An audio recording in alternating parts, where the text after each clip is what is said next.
Where did it hide? KOFO 1220 103.7 FM. Stay tuned for the following special presentation from 1220 and 103.7 FM KOFO.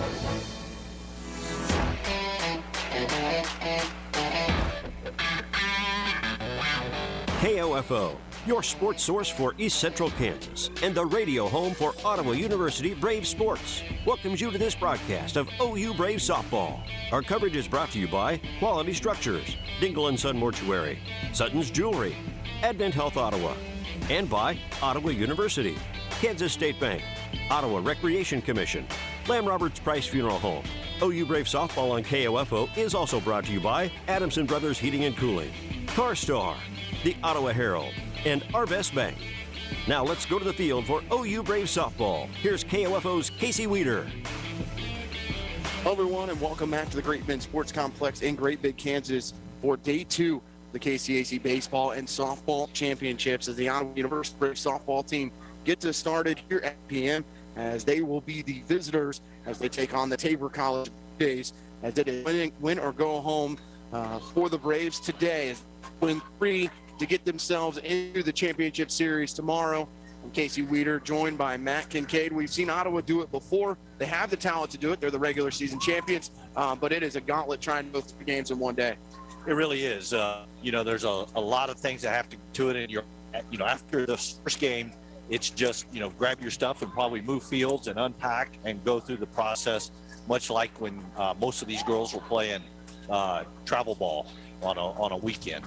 Yesterday, Ottawa getting a 4-1 win over St. Mary, but falling in the winners bracket to McPherson 5-1. For Tabor, a 9-1 loss in their first matchup, but then coming back and defeating the 2-seed Oklahoma Wesleyan 9-1 last night as the wheels kind of came off for the Eagles. And now Oklahoma Wesleyan would need Ottawa to run the table for them to get into the national tournament. Yeah, I mean, at this point, Oklahoma Wesleyan has become big Ottawa Brave fans. As we will take our first break on the pregame show, when we come back, we'll get you the starting lineups and defensive alignment. You're listening to Brave Softball on KOFO. Summers in Kansas are hot. Is your air conditioner ready for that? Call Adamson Brothers for a spring tune-up today. 785-242-9273. Adamson Brothers, maintaining your comfort since 1983. Advent Health Ottawa invites you to Walk-In Wednesdays, a weekly hiring event from 10 to noon at 1302 South Main. They're currently looking for RNs, clinical and non-clinical support, and entry-level staff. Visit careers.adventhealth.com/Ottawa for details. Advent Health Ottawa is an equal opportunity employer.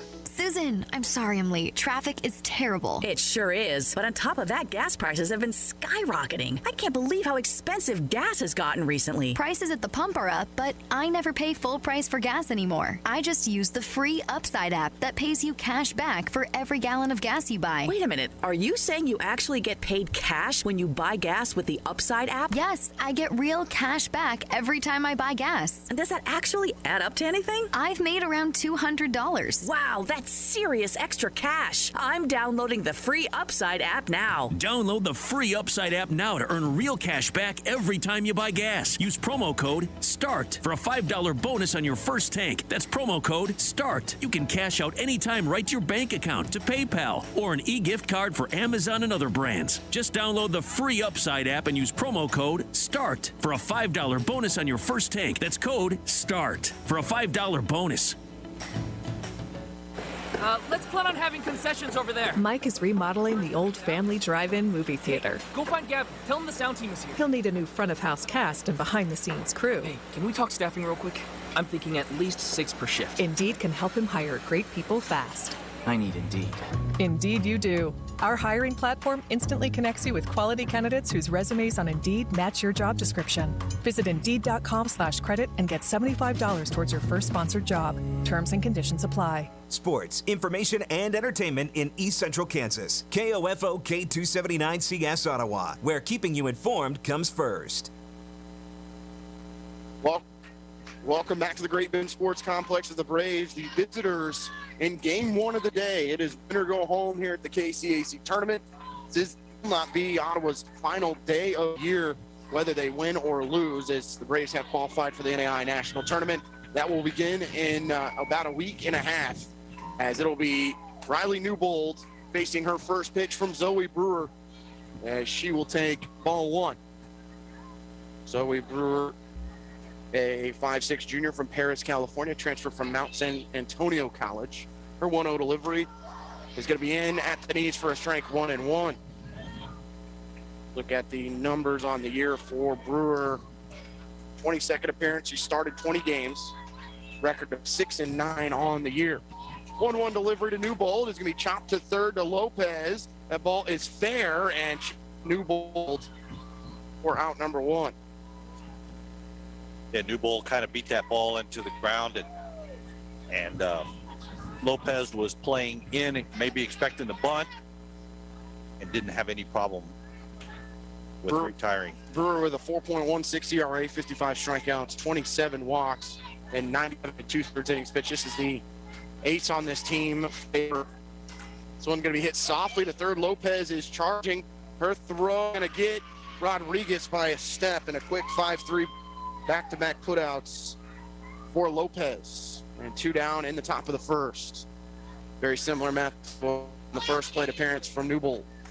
Yeah, exactly. It looked like the ball might have been inside just a little bit, and she didn't quite extend it and got jambled it toward third. Brings up Allison Carney with 2 down.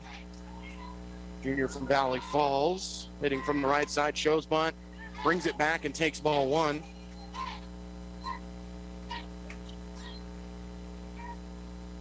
Carney hitting .318, 6 home runs, 2 RBI. Top of the first inning, 2 down. 1-0 delivery is going to be outside, 2-0. Temperature at first pitch, 72 degrees, and the wind will play a huge factor today. It was under 20 miles an hour all day yesterday. Today, over 20 miles per hour, gusting to 28. 2-0 pitch, fastball for a strike, 2-1. Braves in their pink uniforms with the gray trim on the shoulders. Ottawa across the chest in white, outlined in black, white pants, and pink socks. 2 balls and 1 strike to Carney, top of the first inning. She's going to rip it one and foul it out of play. We go 2-2. Tabor with the blue jerseys, white pants, and the white socks with the blue triple stirrup. I guess is what you would call that. Blue triple stock stirrup. There, Matt. 2-2 delivery is a rise ball high, and the count goes full to Carney. You know, it's interesting watching right now. Lopez at third, walks over by the pitcher, gets the sign as well, and then looks like she's outfield from behind her back. 3-2, and just getting a piece of it is Carney. Fouls it off the mask of the umpire. That was a straight shot right to the face for the umpire, unfortunately. Seems to be okay.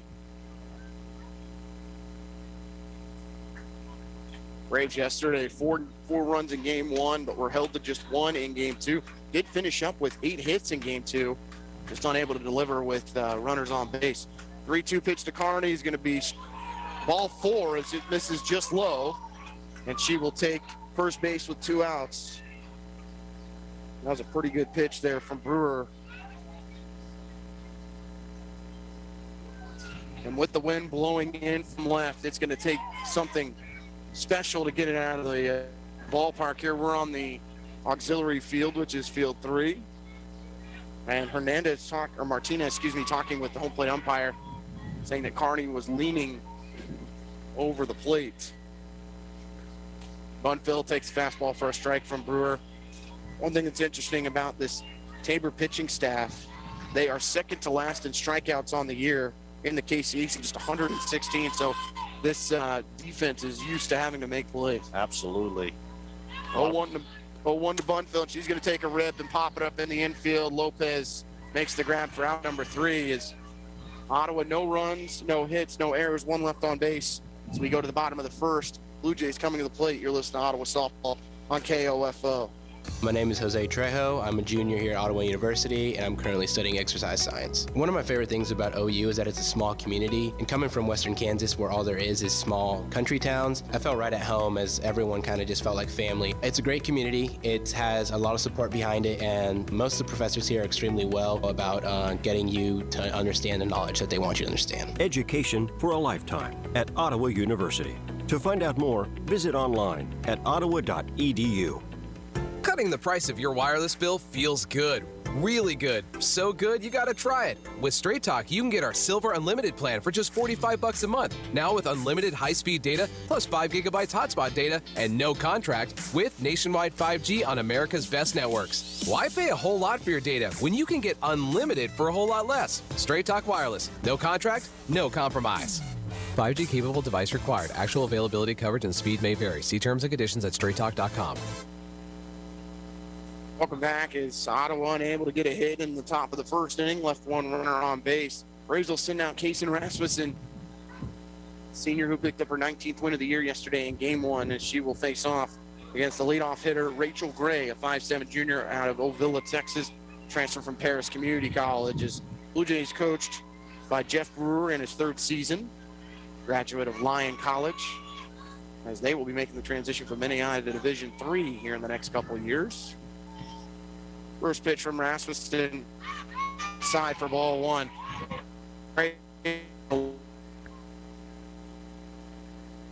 Ottawa did take the series 2-0. That actually wrapped up the KCAC just over a week ago.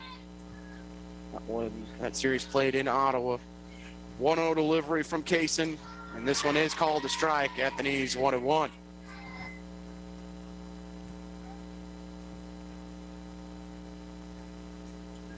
Gray hitting .283, 3 home runs and 19 RBI.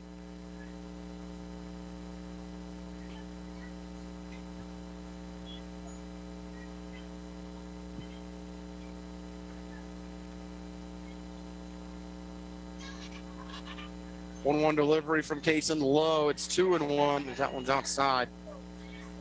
Numbers for Rasmussen: 23rd start, makes her 27th appearance overall, 19-6. 17 complete games, 149 was pitched, 126 with a 1.82 ERA, with just 29 walks. 2-1 delivery from Rasmussen, low and outside, ball 3. And this was a problem for Ottawa pitching in Game 2. Yesterday, the leadoff hitter was so big against McPherson. That's really what opened up the big inning for the Bulldogs against the Braves.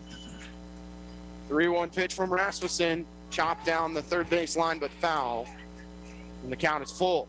Yeah, you brought up a good point there, Casey. Yesterday in the innings against McPherson, when the Braves were giving up runs and hits, Braves pitchers were consistently behind in the count and had to feed fastballs to good hitters. 3 balls and 2 strikes to the leadoff hitter for the Blue Jays in the bottom of the first. 3-2 pitch from Kason. This one to be hit to left field. It's going to be a base hit as it goes over the head of Bunfill, and a leadoff single for Tabor.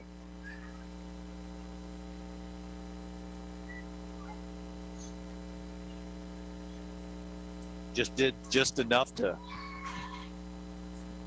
kind of serve it out into left field, and with the way the wind's blowing, Bunfill even had a little bit of a shot on that, even though it was more of a line drive. It kind of held up. Brings up the left fielder Rihanna Smith with a runner at first and nobody out in the bottom of the first inning.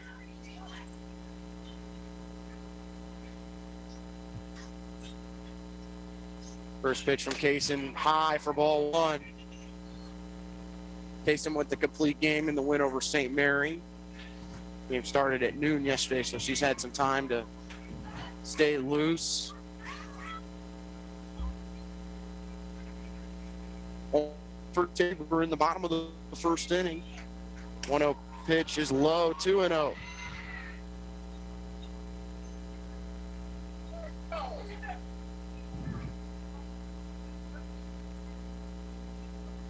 And a little bit of chatter from the Ottawa dugout.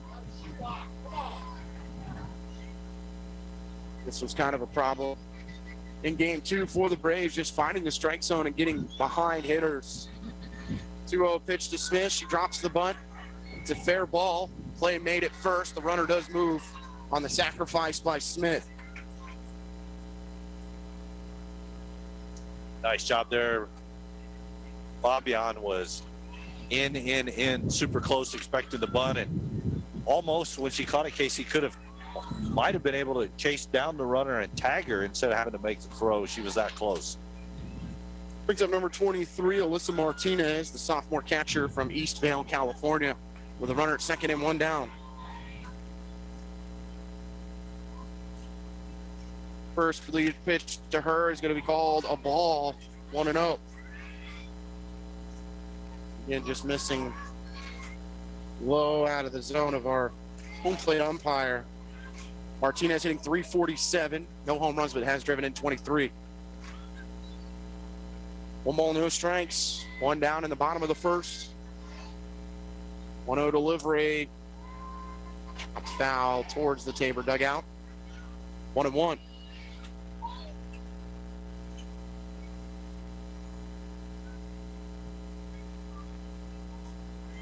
Rihanna Smith standing at second base.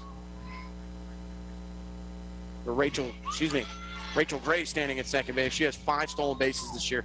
1-1 pitch, going to be hit to third. Going to chase the runner back to second. They're going to throw down to first. Copeland going to try and go to third, but the runner in time. As they do, they are able to move the runner over to third base. On the ground out, that goes 5-3.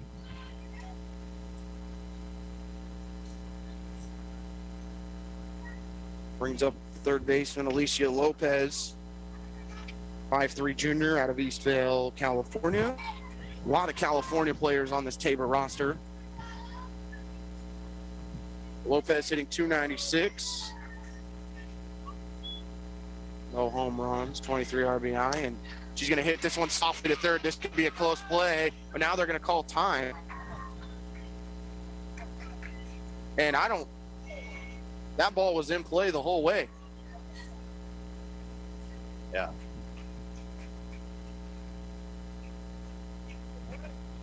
Saying it hit her foot.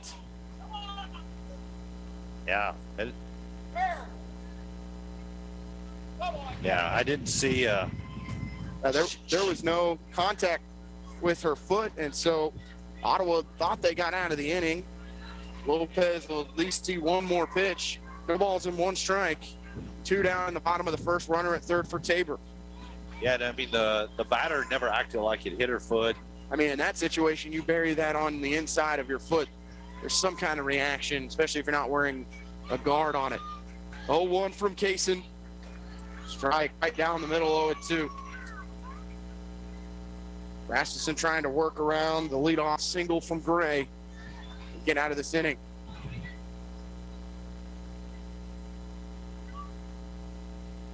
Both third basemen have been very busy in this first inning. 0-2 delivery, goes low and outside. Lopez not chasing. 1-2.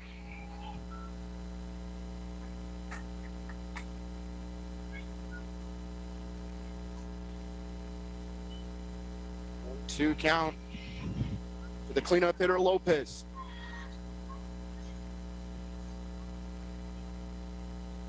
One, two from Rasmussen, hit back to the shortstop. Bunfield, plenty of time. She'll make the throw. Route number 3. They leave the runner stranded at third. We'll go to the second inning, no score between Ottawa and Tabor. You're listening to Brave Softball on KOFO.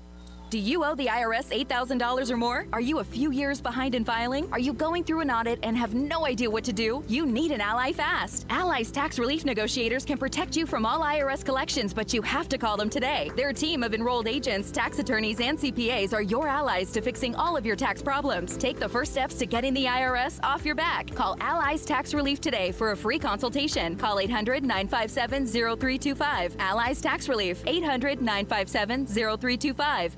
This is Walt Dengel of Dengel & Son Mortuary. We have only a short time to make arrangements and take care of countless details. We pride ourselves in directing funerals that are flawless. Dengel & Son sets the standard for funeral service. Save time and hassle later by checking your vehicle now to be sure all of your lights and signals are in working order, adjust mirrors, and check your tire pressure. This reminder from CarStar Ottawa. Call 242-8916. CarStar. Relax. We'll take it from here.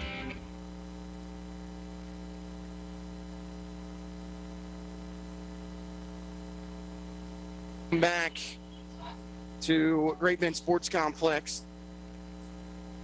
We get to the top of the second inning for Ottawa. Copeland, Kippis, and Kiger due up for the Braves. Faced Zoe Brewer in her second inning. She threw 13 pitches in the first.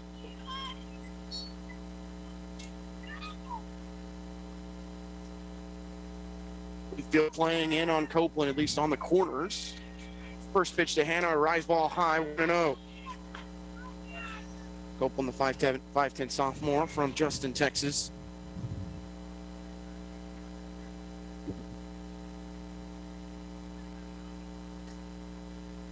.1-0 delivery. It is going to be a fastball at the knees for a strike, 1-0.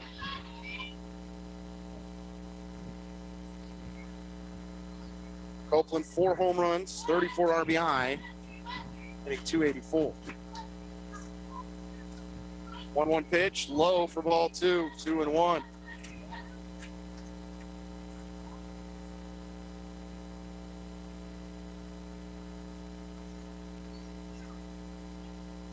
Two balls and 1 strike. Leadoff hitter in the top of the second for Ottawa. 2-1 delivery. Fastball again, right down the middle, 2-2.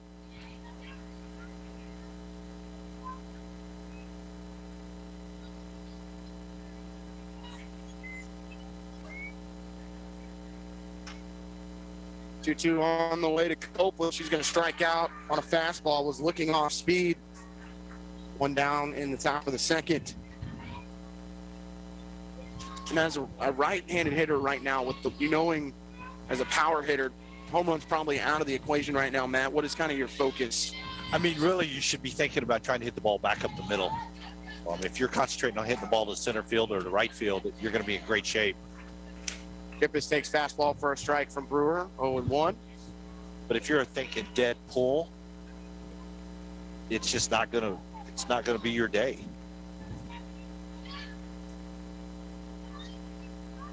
A 1 pitch to Kippis, and she's going to pop one to the third baseman. Diving effort from Lopez, and then that ball actually caught her in the face as it hit the turf. She seems to be okay, and she laid out for one from third. Yeah. Bounced right off the turf and maybe the bill of her cap, and then caught her in the face, but she did get up quickly. Kippis behind the count, 0-2. Kelsey, the junior from Rossville.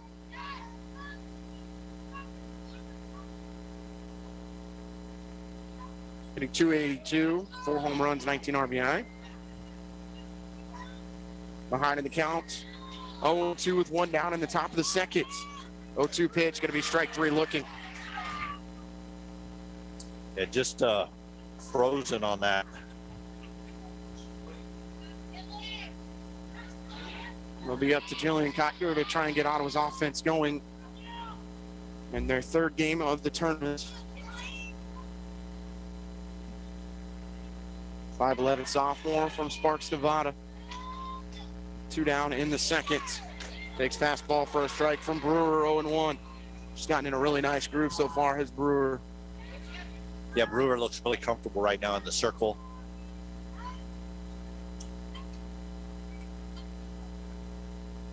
A 1 delivery from Brewer is going to be chopped off the glove of the pitcher, but goes right to Ortega, and we know what she does when she throws out Kiger.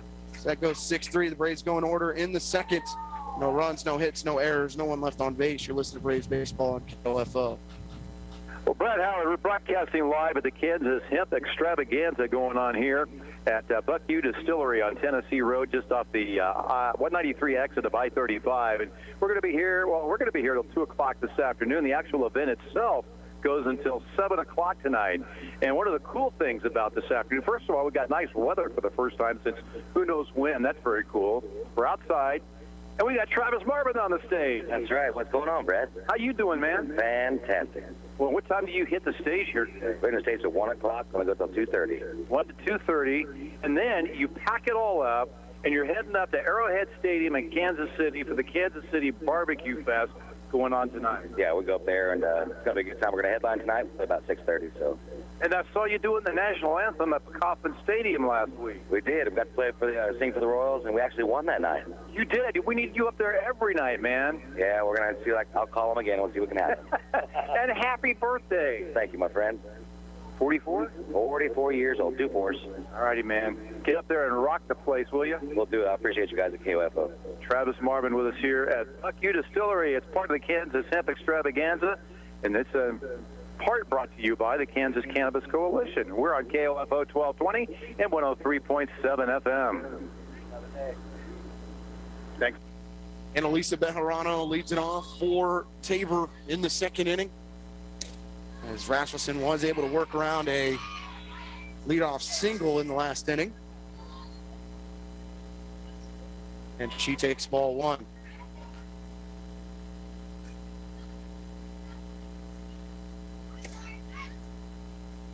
One ball and no strikes. Leadoff hitter, bottom of the second. This one's low from Rasmussen, 2-0.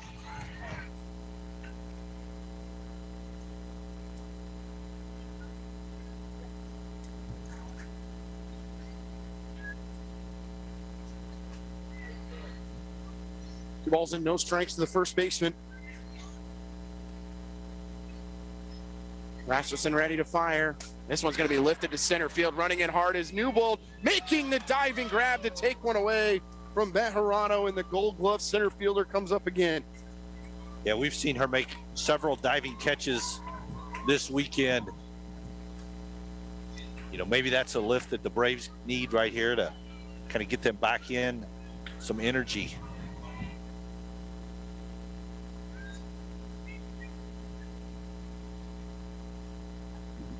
Apologies, we did not get the lineups today, so we're trying to chart as we go. I believe this is Jordan Farron at the plate, right-handed hitter. She takes fastball for a strike. Yes, it is. So it's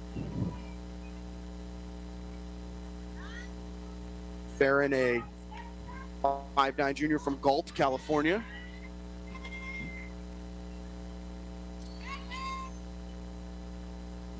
Oh, 1 on the way from Kaysen is low, 1-1.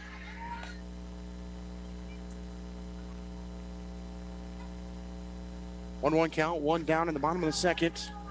Elimination game, which if Ottawa wants to make their way to the championship series tomorrow, they're going to have to win 3 today.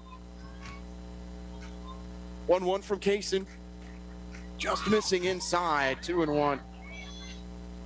Farron's average at .324, 9 homers and 31 RBI.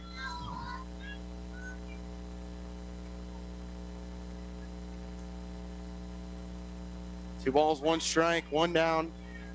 Bottom of the second. 2-1 from Kaysen. Hit to second base. Carney with her Gold Glove just eats it up, fires it over to first for out number 2. You know, one thing so far Rasmussen has done, other than the ball that was hit in the air to Newbold that she had to come in and make the diving play on, really everything's been on the ground. It's been ground ball to third, ground ball to short, ground ball to second. Rasmussen really has the Tabor hitters beating it into the... She developed that sinker as the years gone on, and we saw it all day yesterday in game 1. I believe Fabian finished the game with 6 putouts at third. Savage takes high for ball 1. Savage hitting .237. No home runs at 13 RBI. It's the freshman from Florence, Kansas, transfer from Mid-American Nazarene. 1 ball, no strikes, 2 down. Bottom of the second. 1-0 delivery is going to be hit right back up the middle. Goes off the leg of Fabian, or off of Rasmussen. Fabian picks it up and fires it to Copeland for the 3rd out. So exactly how the top of the first inning ended, with a deflection off the pitcher and then picked up by an infielder as they go 3 up and 3 down. We head to the 3rd inning. No score between Ottawa and Tabor at the KCAC Championships in Great Bend. You're listening to Brave Softball on KOFO. How do you make the most of your land? Everyone has their way. The Nelsons depend on their John Deere Gator XUV 835R to get from point A to point B with decoys and the dogs. As much as we got going on, it's all about efficiency. And if you ask the Mosers what they use their Gator XUV 590M for, they tell you. The most fun we have on the Gator is just ripping around the property. There are millions of ways to make the most of your land. Learn how to make the most of yours at Deere.com. Nothing runs like a Deere. Quality Structures is helping you build the rural American dream today. No more some days. Whether you're wanting a garage for your toys, a riding arena for your horses, or storage for your equipment, Quality Structures is there. Visit Quality Structures in Richmond or online at qualitystructures.com. It's good to know your AC is ready for the summer before it gets hot. Call Adamson Brothers for a spring tune-up today. 785-242-9273. Adamson Brothers, maintaining your comfort since 1983. We have in this game 4 gold gloves between these two teams, Matt, and we've already seen a diving effort from Newbold. Ortega, who was named as the gold glove winner in the KCAC at short. She's made a big play. And then we've seen Allison Carney gobble up a ground ball as well. Yeah, the defense has been spectacular so far and has really kept both teams from allowing people to have off to a good inning. Alex Cerna to the plate for Ottawa as Brewer has just continued to fire first pitch strike after first pitch strike to Ottawa the first time through the lineup. She gets off again at 0-1. So hitting 327. 0-1 pitch to her, going to be shot to the right side, but right at the first baseman, Bejarano, who steps on the bag. Right now, Braves hitters are just beating the ball into the turf. That'll bring up Sierra Fabian. Freshman from sophomore from McKinney, Texas.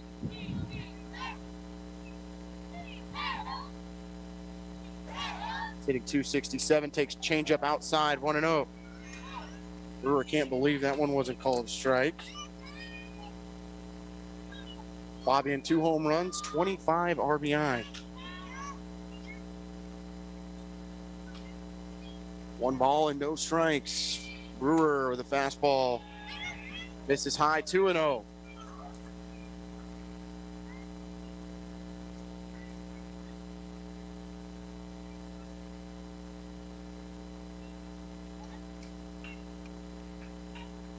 One down, top of the third, 2-0 pitch, gonna be ripped for a base hit for Fabian between the third baseman and shortstop. And Ottawa has their first hit of the game. Yeah, Fabian did a nice job there. You know, she kind of stayed back, and her hands are so quick that if you think up the middle or to right field, you have a chance to still get it between third and short. Back to the top of the Ottawa lineup with Newbold. Rise ball high for ball 1-0 as Fabian got a huge lead at first base. Scampers back to first. We saw Martinez last week in that final series of the KCAC regular season. Not afraid to fire down and chase runners back. 1-0 pitch. Misses outside, 2-0. Yeah, she's definitely the kind of catcher that makes runners be aware of where she's at. Newbold ahead in the count on Brewer, 2-0. Delivery from Brewer is going to be called a strike on the fastball, 2-1. She was taking the entire way. Newbold in the first inning, grounded out to third.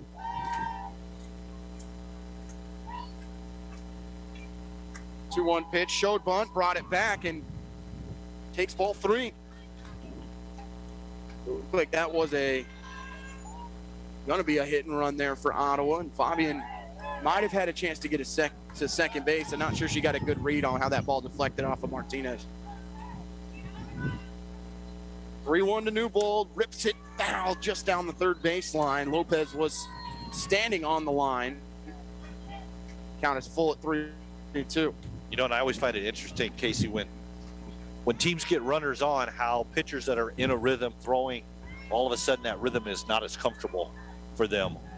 And even in softball, when you're not worried about trying to throw over to a base like in baseball, the game still takes on a different set of pressure for that pitcher. 3-2 counts to Newbold. Fabian at first. Delivery from Brewer is going to be shot to second base. He's going to get by the second baseman. Fabian turns for third, and Ottawa with runners at the corners with 1 out. Back singles for OU. Yeah, nice hit right there by by Newbold. She just stayed behind, and again, her hands are so quick. If she thinks middle away, she can go up the middle with that ball with enough power to drive it into center field. Mound visit for the Blue Jays. They're going to talk to Brewer on two well-hit balls from Fabian and Newbold, and I'll bring up Rodriguez.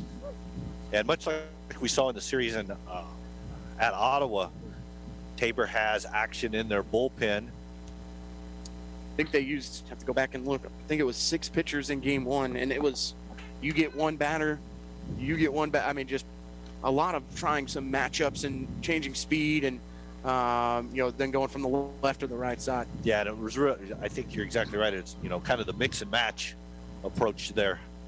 And well, we know how important in these elimination games striking first is. Absolutely. Just put so much pressure on the other team if you can get that first run across. And that's, look back at that Mount Mercy game for Ottawa last year in that elimination game. Mercy strikes first in the first inning, and Ottawa put pressure on the rest of the game, but really rushed it down the stretch with some tough at-bats that eliminated them from the World Series. First pitch to Rodriguez, called a strike. Just grounded to third in the first inning. Runners at the corners, 1 out. No balls and 1 strike to the catcher from Kansas City, Kansas. 0-1 delivery, showing bunt, and she's going to go across. The runner goes to second base, and they're going to say it was foul tipped. I was waiting to see if he waved it off. He did, and so I didn't hear anything. The umpire's going to say it's a foul ball. So that's going to send Newbold back to first. Yeah, I didn't see that it was tipped. So it is 0-2 on the bunt attempt from Rodriguez that they call a foul ball. So Newbold has to return.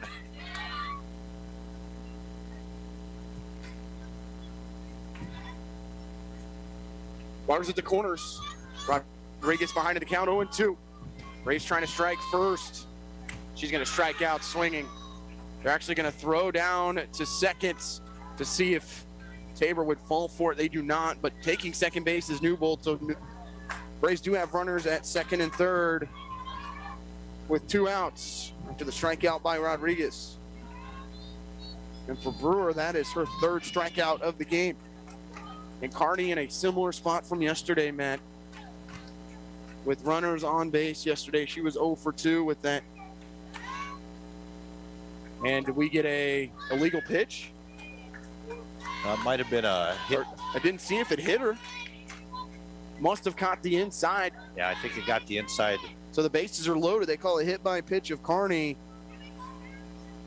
which we are at a tough angle today, to say the least. So that pitch must have caught the inside of the elbow of Carney, and the bases loaded for Bunfield, who can open this one up for Ottawa. 2 down in the top of the 3rd, and Bunfield takes strike 1. Yeah, this is a good opportunity right here. Again, with the wind blowing in, you want Bunfield to think middle away. Bunfield popped up to third base in the first inning that ended the first. 0-1 delivery, and Bunfield swinging for the fences. It's way ahead of a fastball, and she's now behind 0-2.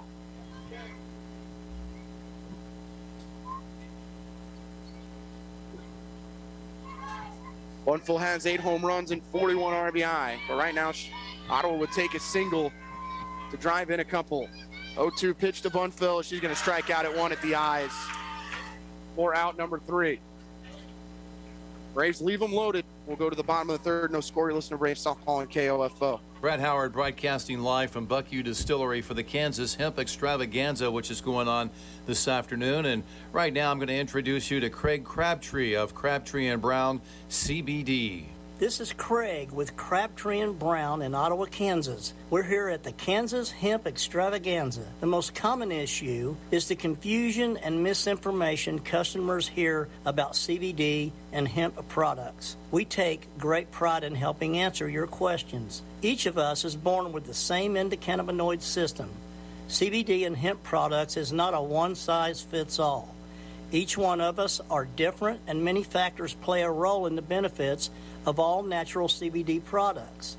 For example, your weight and the way your body metabolizes. We give you the personal time needed to help answer your questions and direct you to the right products. Stop by Crabtree and Brown and find out how one of our many products may help you. We're located in Ottawa at 415 South Main Street or on the web at crabtreeandbrown.com. Our phone is 785-242-2409. Thank you, Craig. We're at the Kansas Hemp Extravaganza on Tennessee Road, just off of I-35, going on this afternoon, and it's brought to you in part by the Kansas Cannabis Coalition. And we'll be back with some more reports coming up here shortly on KOFO 1220 and 103.7 FM. Leading it off for Tabor is Vianney Ortega, the Gold Glove winner in the 8-hole. Takes fastball for a strike, 0-1. Ortega hitting .264, 3 home runs, 19 RBI. Always shows bunt and will usually bring it back. 0-1 delivery is hit foul towards the Tabor dugout. So 0-2. Ortega very fast.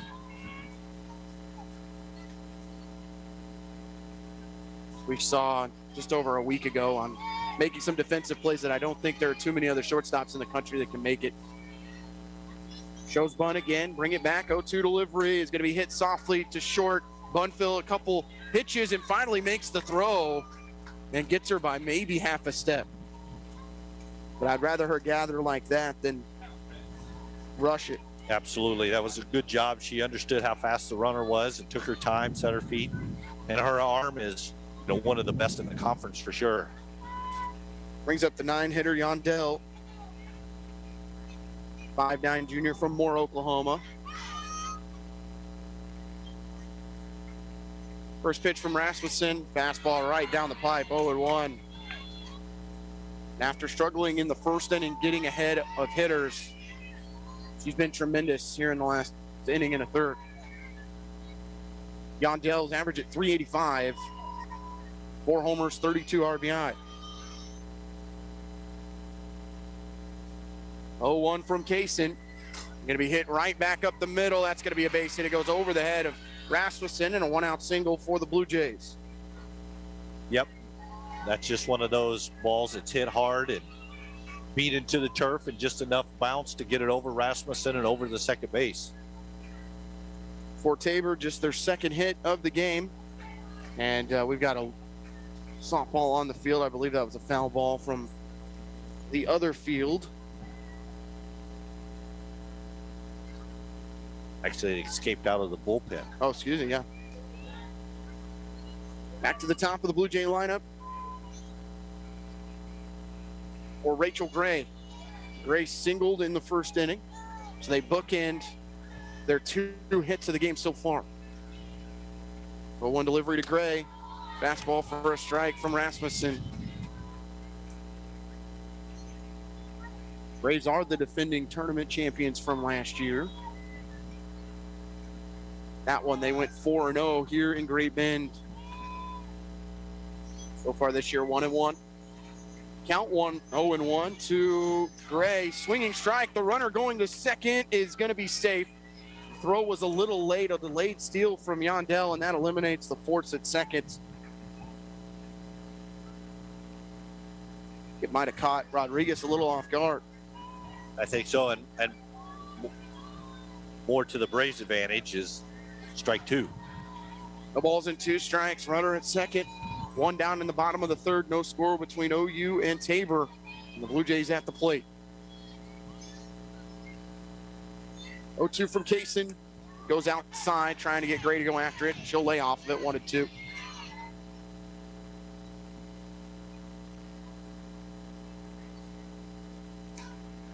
One ball, 2 strikes.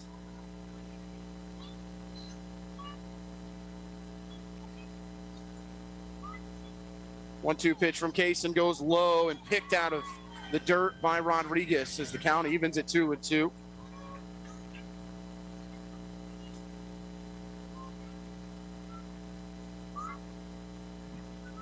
Again, Yandel getting a huge lead after each pitch from Rasmussen.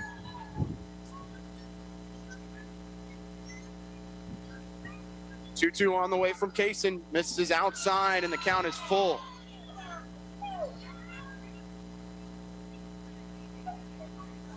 Yandel swiping her 7th base of the year. A couple pitches back. 3-2 count to Smith. Apologies to Gray.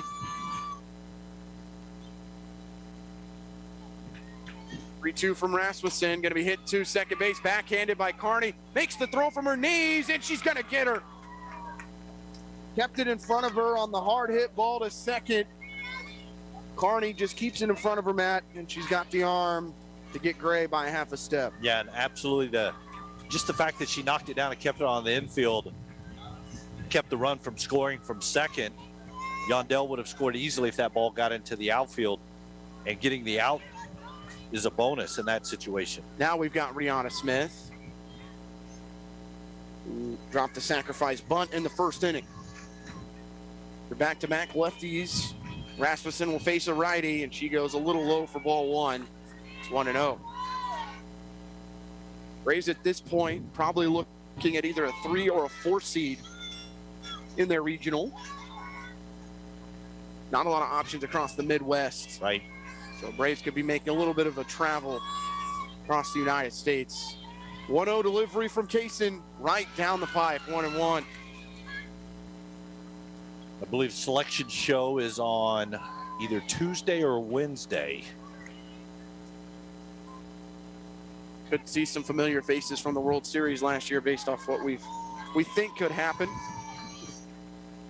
1-1 pitch. So he hit hard to third, goes off the leg of Fabian, and the run's going to score. And she takes that one hard off the right leg, and she comes up limping at the end of the play.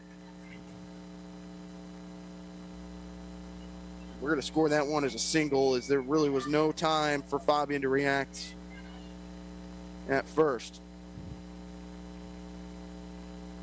And they're going to come and come and take a look at Fabian. And now we will have a mound visit by assistant coach Sam Mendez. So Tabor takes the 1-0 lead on the single by Smith. Their second hit of the inning. And that ball was crushed.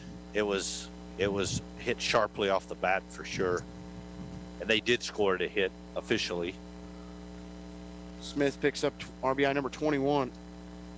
And the Blue Jays draw first blood in this elimination game in the bottom of the third inning.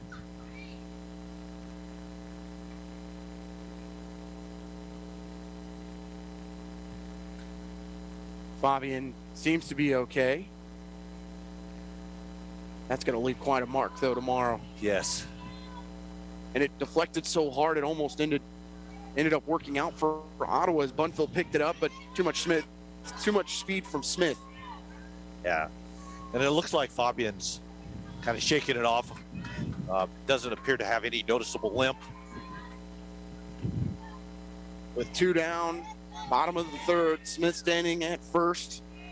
Martinez, the catcher, at the plate for Tabor. Gonna be hit right at Fabian. One hop, and she'll make the throw to end the inning.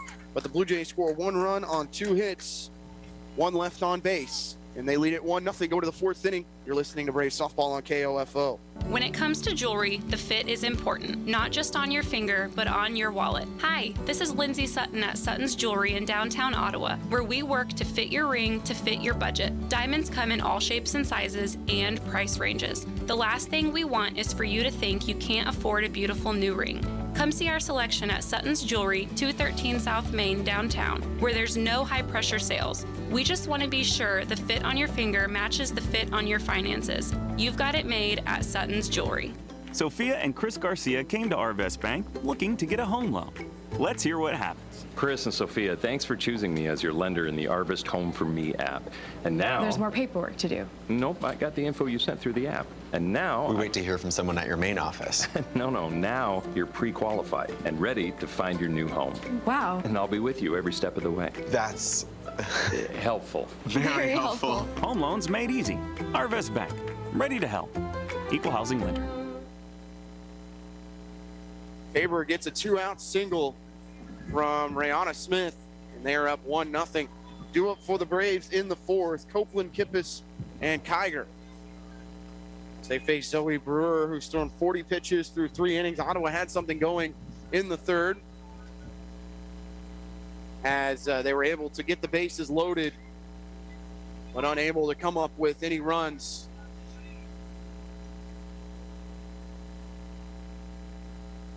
First baseman Hannah Copeland leads it off. Struck out in the second inning. And Brewer is really trying to challenge Ottawa out of the zone, up near the eyes and the letters. She really has. And Braves hitters have chased. This one, first pitch, chopped to Ortega. 1 step and fires for out number 1.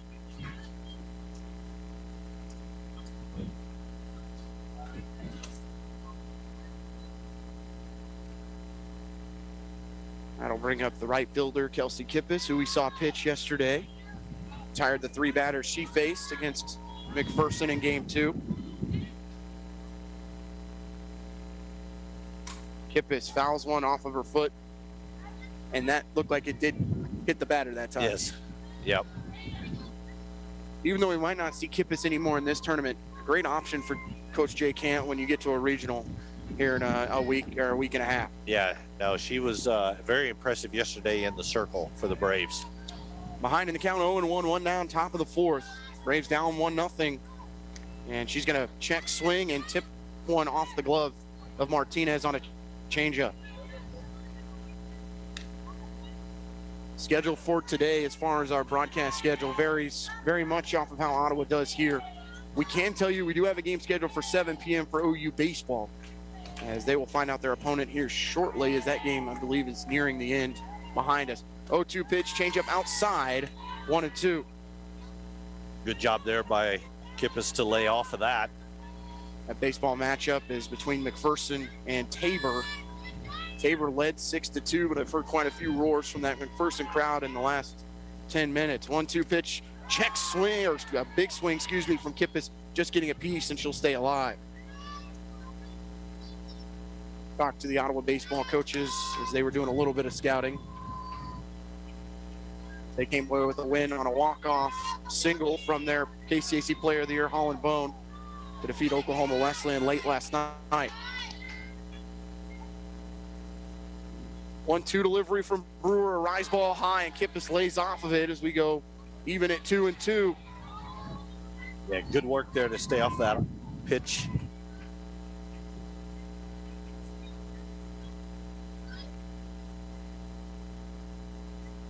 To Kippis. Lifts this one deep to left field. That ball is back off the fence. Kippis turning for 2, and she'll be in there safely with a stand-up double. And any other day of the week, that ball is gone by 50 feet. Yeah, that ball was absolutely crushed, and it was hit on a line. It wasn't hit up in the air, and it still had enough carry to bounce off the base of the fence. That's into a 30-mile-an-hour wind in left field, and the left fielder was playing mid-depth, which was savage, and it even caught her off guard. Yeah, it was just immediately turn and run at that point. I'll bring up Jillian Kigar, who grounded to shorts in the second inning. She takes high for ball 1. Braves trying to respond after the Blue Jays put one up in the bottom of the third.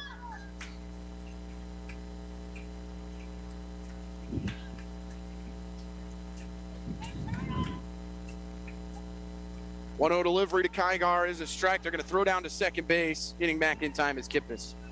But I don't think we've heard one off the bat that good all season. No, that was on that double from Kelsey Kippis.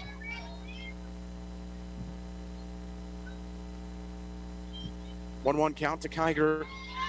Designated player here in game 1. Takes outside 2-1. That double by Kippis is her 5th of the season. 2 balls and 1 strike. You can hear the Ottawa dugout maybe finding a little bit of momentum right now. Kippis stands at second, 2-1 delivery. It's going to be right down the middle, and the count evens at 2-2.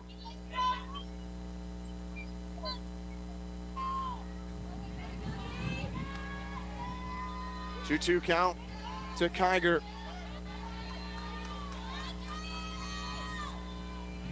Did catch yesterday in game 2. 2-2 delivery. He's just going to poke one to the right side. It's going to move the runner to third and does what she needs to do to get Kippis to third base.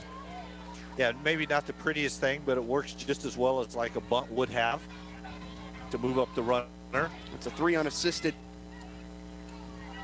for Bejarano, and again, Ottawa gets another runner to third base. They did it in the last inning, left them stranded. Braves have left 4 on the base paths through 3 2/3. Alex Cerna takes fastball below the knees for a strike, 0-1.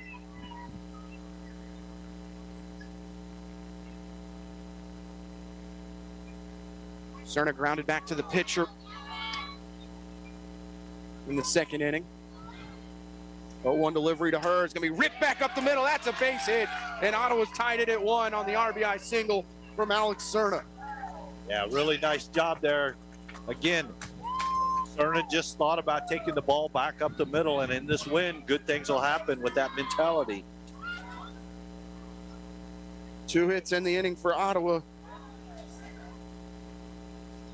Bring up Sierra Fabian, who took a line drive off the leg in the the bottom half of the third. A lot of movement in the Tabor bullpen right now.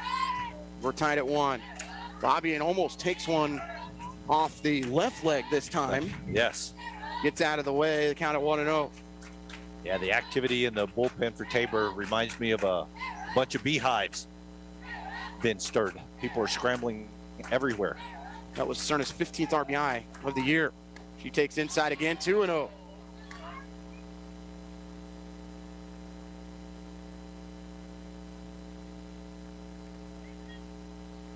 Two balls, no strikes, 2 down.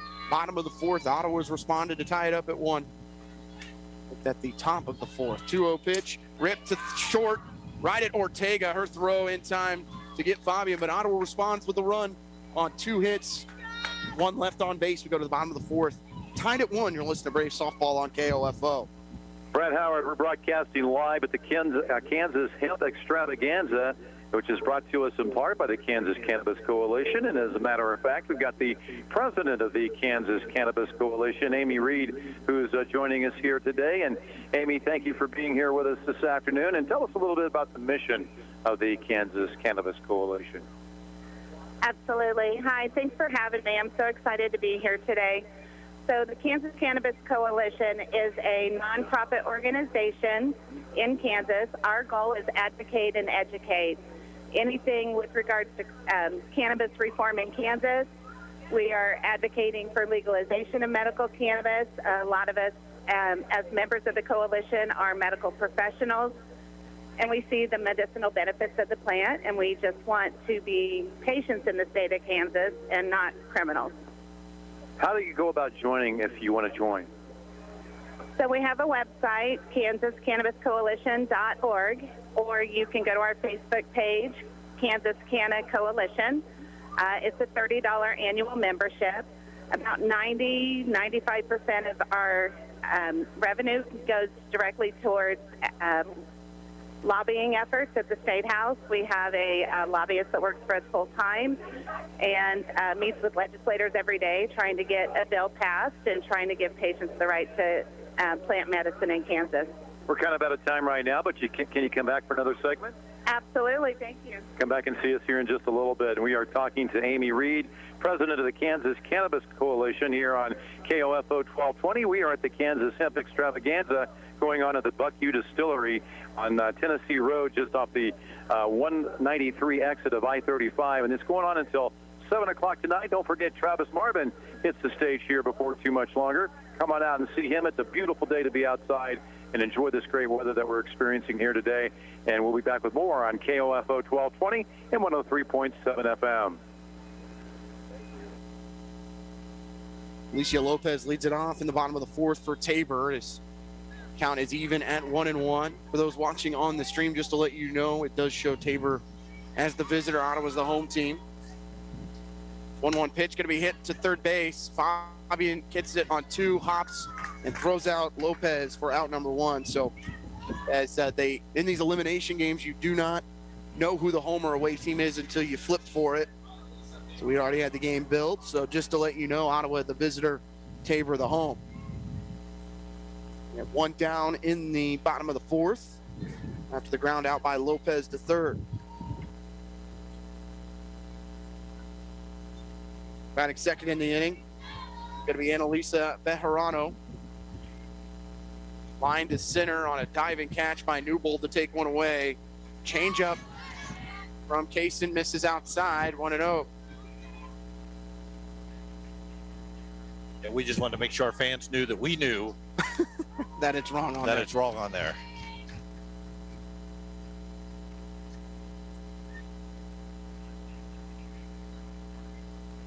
One-0 pitch, hit to third base, foul ball, almost catches Copeland and the umpire behind the first base umpire.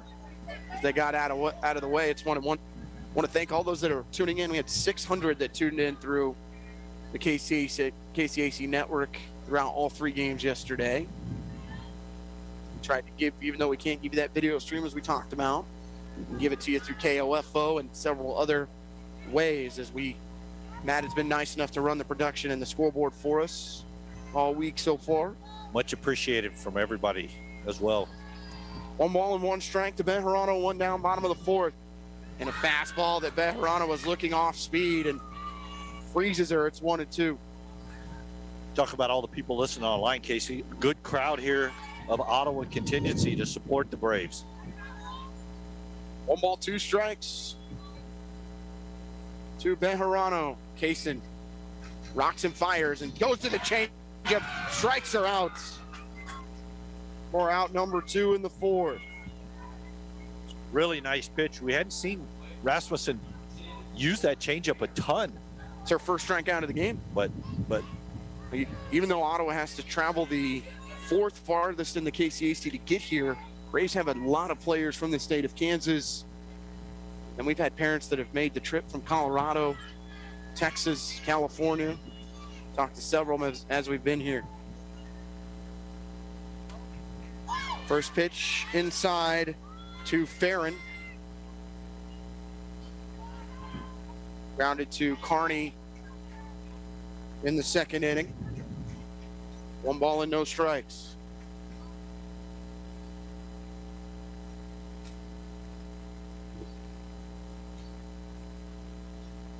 One-0 delivery from Rasmussen. Misses outside, 2-0. Might see Ottawa try and pitch around Farron right now.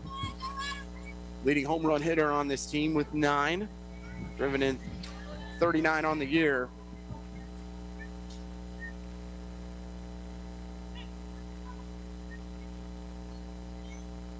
Two balls, no strikes. Pitch from Kaysen. And she goes to the fastball right at the knees for strike 1.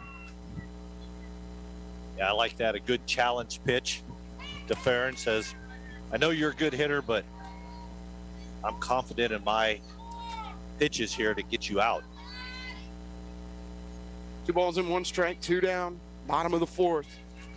This one's hit hard, and it's robbed by Fabian down the line. That ball was destined for extra bases, and Sierra takes it away. We're out number 3, no runs, no hits, no errors, none left on base. We go to the 5th inning here in Great Bend at the KCAC Baseball and Softball Championships as you're listening to Brave Softball on KOFO. Learning to work as part of a team is a trait that not only benefits students and athletes now, but can help them as leaders of tomorrow. This is Eric Price, funeral director and owner of Lamb Roberts Price Funeral Homes, proud to sponsor this sports broadcast on KOFO. Visit lamb-roberts.com. All of us at Kansas State Bank thank you for seeing the value of what a hometown bank means to our community. This is Bank President Roger Maxwell, and we've done our best during these most trying times to be here for you and your banking needs. For over 100 years, Kansas State Bank has known the value of the past, the importance of the present, and the innovation of the future. Kansas State Bank, member FDIC. At Boot Barn, we believe that the cowboy boot is an American icon. Today's boots are not only rooted in history, but are enhanced with modern technology features for the working cowboy. Ariat boots are built with advanced technology that provides the comfort and support of a high-performance athletic shoe, yet still has the functionality and durability of the iconic cowboy boot. And at Boot Barn, we carry over 250,000 pairs of Ariat boots nationwide. Ariat at Boot Barn.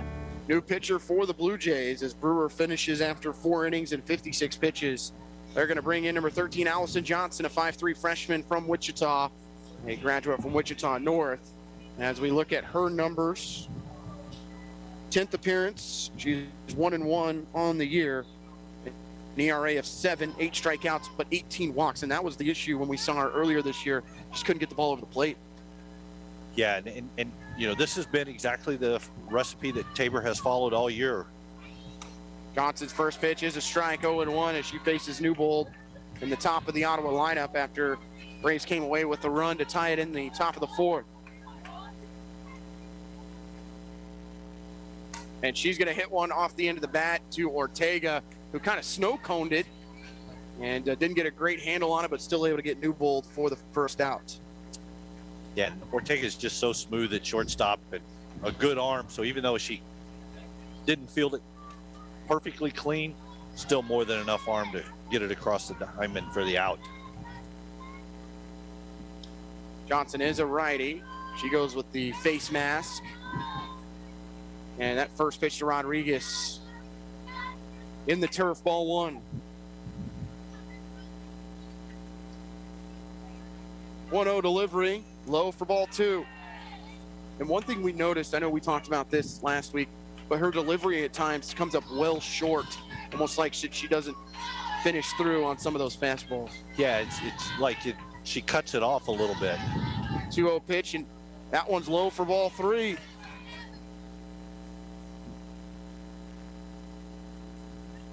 On a day when you make it to tomorrow, you have to win 3 games. You know you're going to have to throw them more than just one arm. I'm a little surprised they went to the bullpen this early, though. I am as well, but that's been what they've done all year. 4-pitch walk issued to Justice Rodriguez. Braves have a runner with 1 down in the 5th.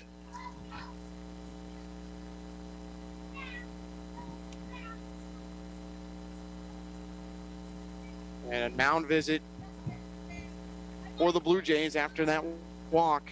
The Braves will bring Allison Carney to the plate.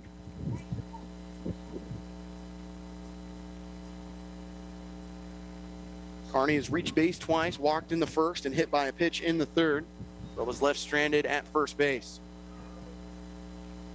We'll see if our producer, Larson Johnson, can get us that score for the baseball game and then also the softball game that's going on, as that's Avila and Kansas Wesleyan. That is the winner of this game will play the winner of that game. Yes.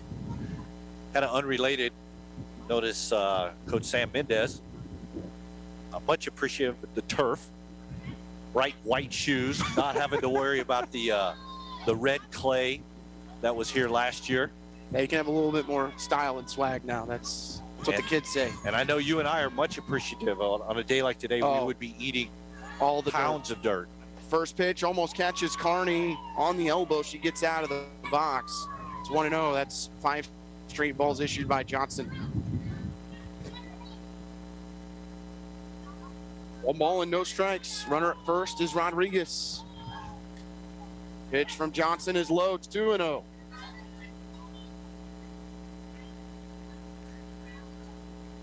And you have to think Tabor will have a short leash here in a 1-1 game in the 5th.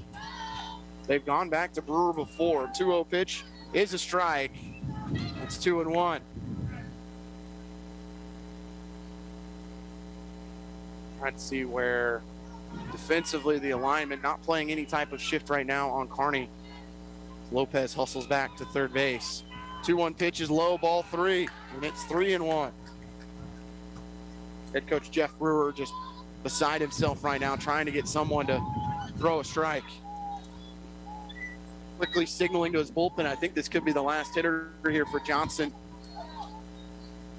She walks Carney. 3-1 delivery. It's going to be called a strike at the belt. 3-2.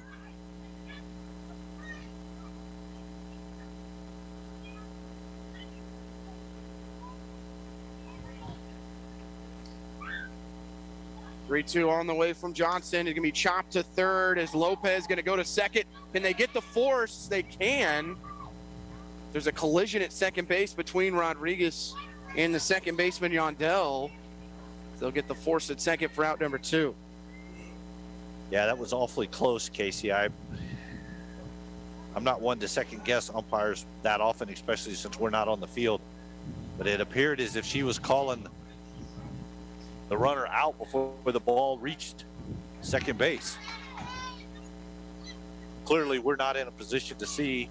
We're not 3 feet away from the base like the field umpire is.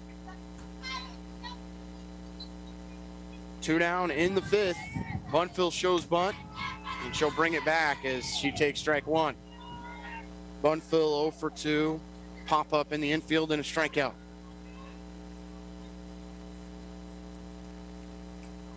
A 1 pitch, rise ball high, 1-1.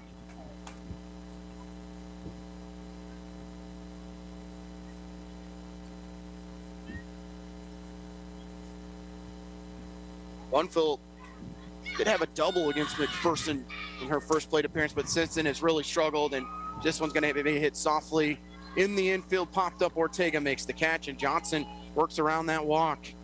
No runs, no hits, 1 left on base. We go to the bottom of the 5th, tied at 1. You're listening to Braves Softball on KOFO.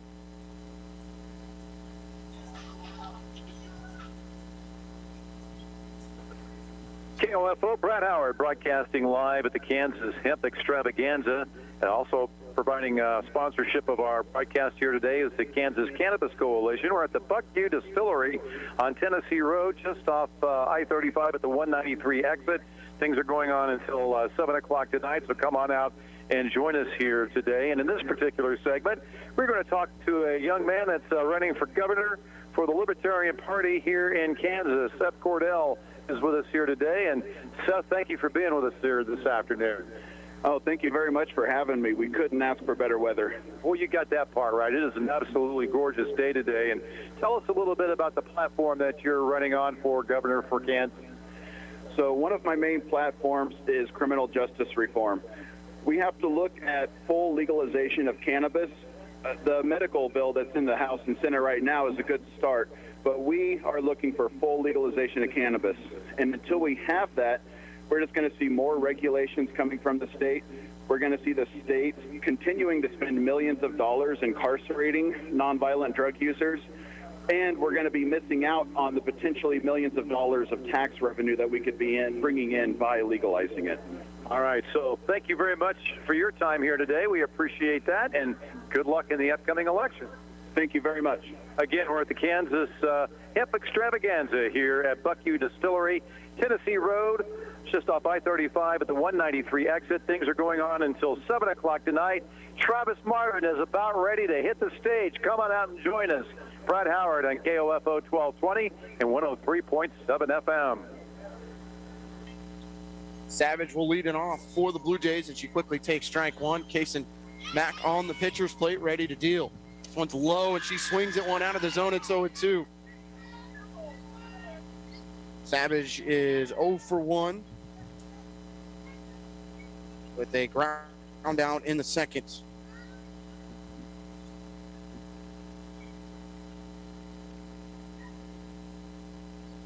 Oh, 2 pitch goes off the plate. It's 1-2. Have to check our umpire here to just confirm what the count is, as it shows on the scoreboard 2-1.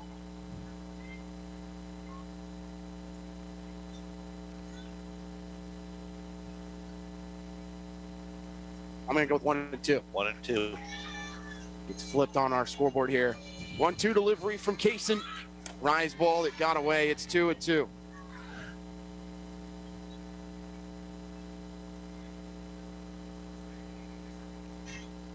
Savage leading it off, followed by Ortega and Yandel. So 7, 8, 8, and 9 for the Blue Jays.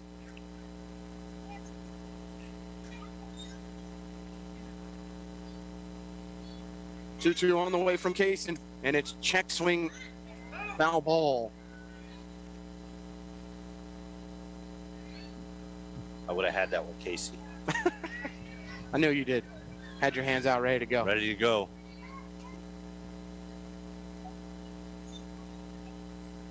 2 balls, 2 strikes. Leadoff hitter in the bottom of the 5th for Tabor. We're locked at 1. The elimination game of the KCAC tournament. 2-2 on the way, and that one's outside, 3-2.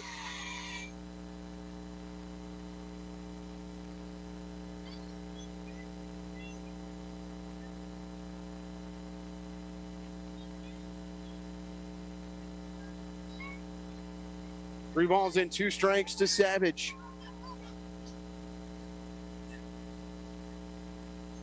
Hit right back up the middle for a base hit as it goes by Rasmussen. And a single to start the 5th inning for the Blue Jays. You have that as your 4th hit for the Blue Jays? That I do. Brings up Ortega, the shortstop. Grounded out to Bunfill at short in the 3rd inning. But the speedster is probably going to lay down a bunt here, Matt. I was going to say, I mean, perfect time for sure for a bunt. They're going to let her swing away, and she takes outside for ball 1.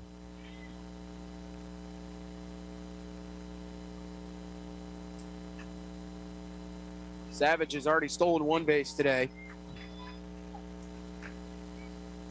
See if she tries to take off a little early. Again, bunt shown by Ortega. 1-0 delivery from Rasmussen. Fastball does catch the zone 1-1.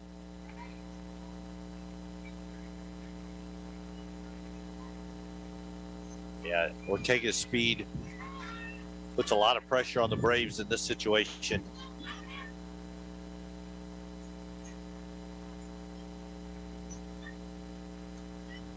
One from Rasmussen. Bunt is dropped. It's a good one. It's going to be a tough play for Copeland. Goes off the bag. They're going to send the runner to 3rd. Ortega's going to go to 2nd. Everybody's safe on the throwing error from Copeland.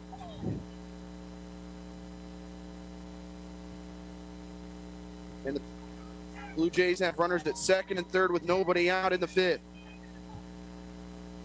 I think Coach Kant's asking if she was in the running lane.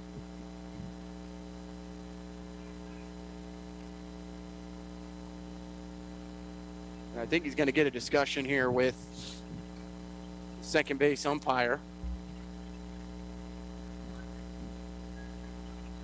Haven't had any calls flipped today. Don't know Jay will get this call, but if anything, it just kind of slows things down right now for the Braves as that bunt was executed correctly.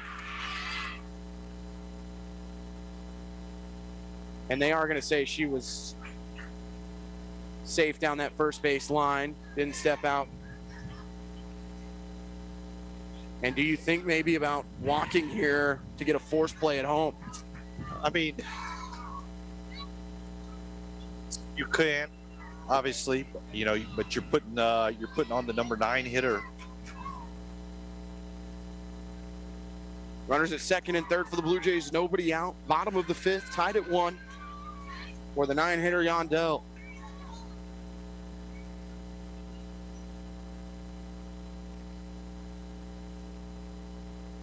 One from Rasmussen. Gonna be hit to left field. That ball's well hit, and the catch will be made. The runner will tag up from 3rd, and the Blue Jays take a 2-1 lead on the sacrifice fly from Yondell. Yeah, just a ball that was hit up in the air. Back to the top of the lineup with Prey. Good thing is Ortega is still at second base. He was not able to move up. Cerna made a good grab. Got it back into the infield quickly.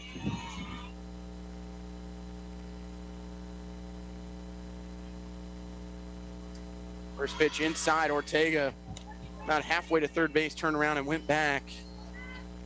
We're going to have a mound visit for the Braves.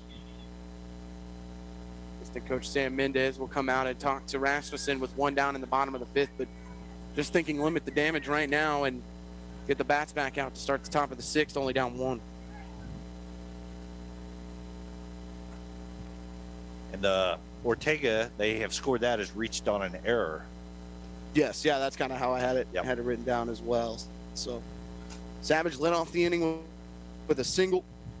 and then was able to take second and third on the error by Copeland that allowed Ortega to also go to second base on that bunt attempt.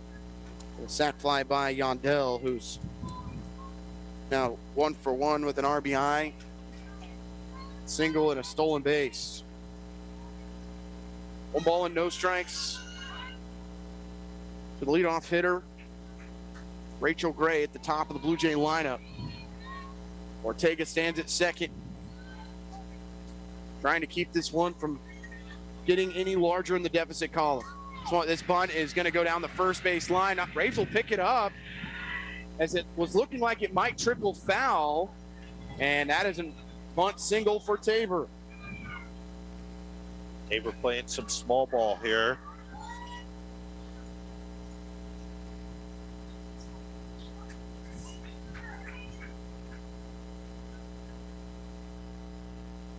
Runners at the corners for Smith, who had an RBI single in the 3rd inning.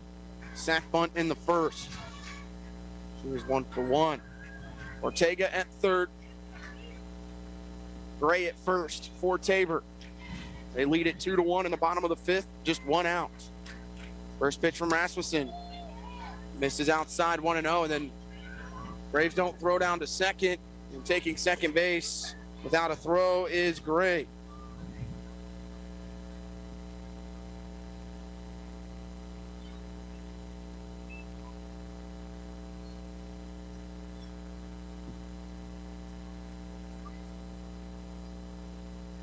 One-0 pitch from Kaysen. Hit over the head of Fabian. That'll score 1. And the runners will move up on the RBI single by Smith. First second of the game, and it's 3-1 Tabor. And that ball was literally just inches over the top of Fabian, who jumped up and couldn't quite snag it as it went into left field. Brings up Martinez with a pair of groundouts. She has another one here, would more than likely score the runner from 3rd, which is Gray. 3rd hit of the inning for the Blue Jays. 3rd straight single.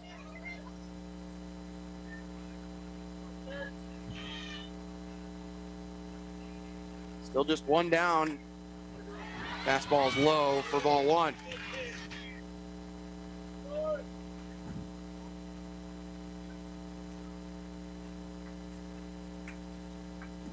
A 3-1 lead for the Blue Jays. They've tacked on 2 more in the 5th.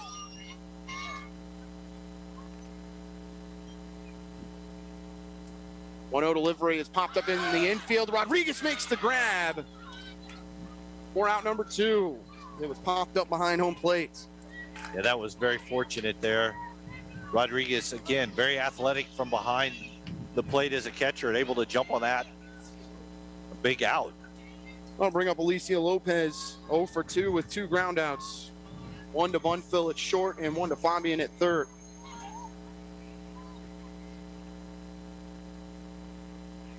Three runs on 6 hits for Tabor. Ottawa trying to get out of this jam with 2 down in the bottom of the 5th. First pitch outside to Lopez, 1-0.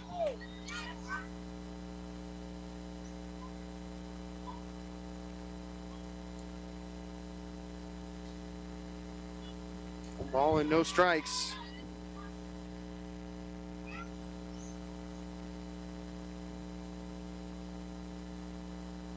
Rasmussen rocks and fires, and it's going to be lifted to left field. Coming in on it is Cerna. She has a beat on it, makes the grab. 4 out number 3, but Tabor adds 2. We go to the 6th inning. Tabor 3, Ottawa 1. You're listening to Brave Softball on KOFO. My name is Darby Whitell. I'm from Ottawa, Kansas. I'm studying biology and I'm a freshman at Ottawa University. I didn't expect how involved I would feel coming here. It's almost kind of like its own community. I'm very close with my family, like my parents, my brothers, my grandparents, like they're all my big support systems and they can come see my sporting events. Coming here was one of the best decisions I could have made. The right decision for you is Ottawa University. Find out more by visiting ottawa.edu. DQ presents How to Make Mom and the Whole Family Happy This Mother's Day. Step 1. Give Mom a world-famous DQ cake made with vanilla soft serve and a fudge and crunch center. Step 2. Dig in. Slice into that shareable DQ cake and give everyone a piece, starting with Mom, of course. Step 3, watch as everyone enjoys this Mother's Day favorite. Because when Mom is happy, everyone's happy. And nothing makes Mom happier than sharing the happy with her favorite people. And by happy, we mean DQ cake. DQ, happy tastes good. Blue Jays lead the Braves 3-1, and Jay Cant with some more words for the umpire. Braves trailing 3-1, as they will have Copeland, Kippis, and Kiger due up in the 6th inning. Johnson back out there for the Blue Jays, as she was able to get the final 2 outs of the 5th.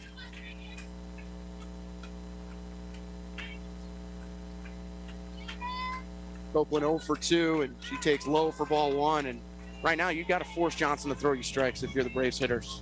You really do.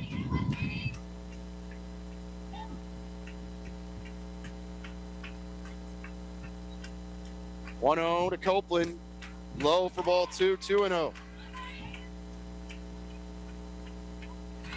You know, at this point, with the wind blowing the way it is, you can't think of trying to get it all back with one swing.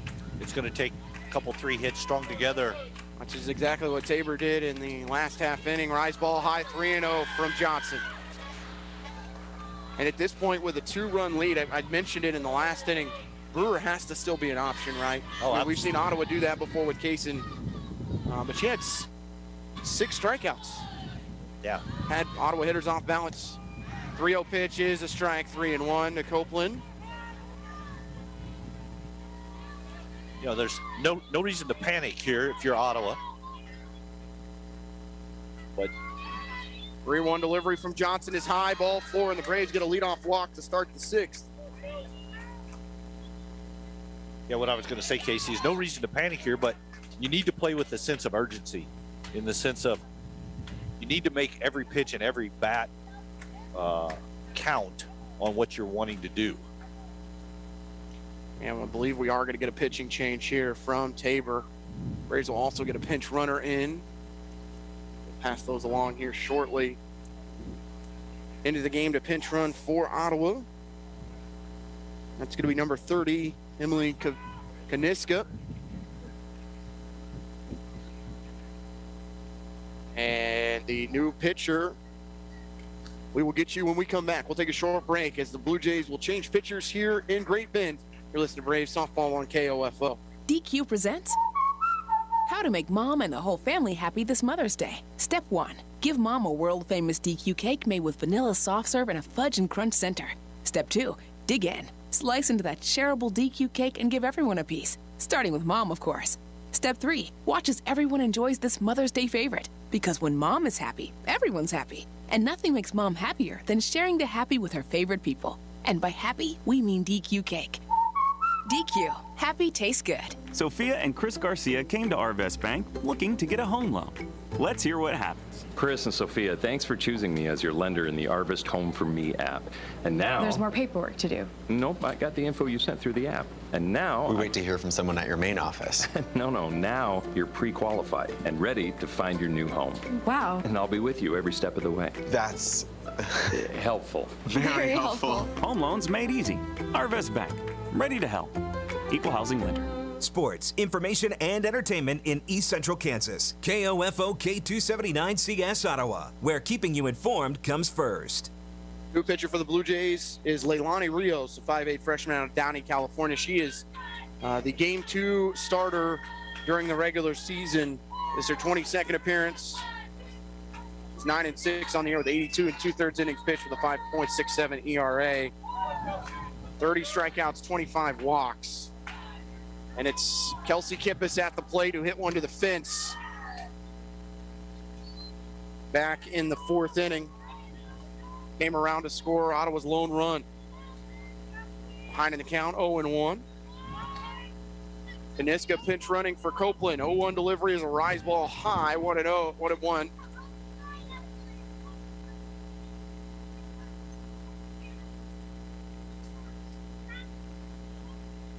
One ball, one strike, nobody out. Top of the 6th, Ottawa trailing by 2. Delivery to Kippis, rise ball high, 2-1. Rios, a righty, also going with the face mask on the pitcher's plate. You know, I really like the patience Kippis has right here, laying off the stuff up above. 2-1 pitch is ripped to left field. That ball is driven way back to the fence. That ball is history.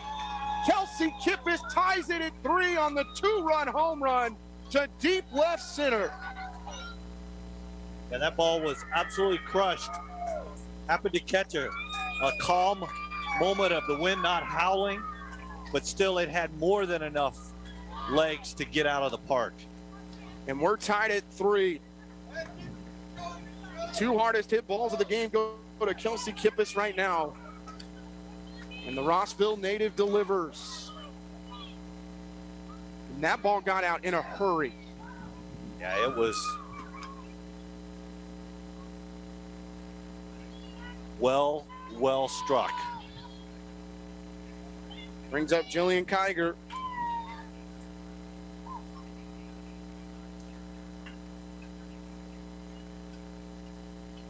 That pitch is called a strike below the knees, 0-1.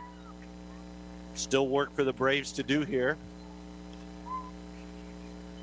The 1 delivery from Rios low, 1-1. More action in the Tabor bullpen. That looks like it's Taylor Shepard, all conference selection. But 1 delivery is going to be ripped for a base hit to the left side. Ortega laying out.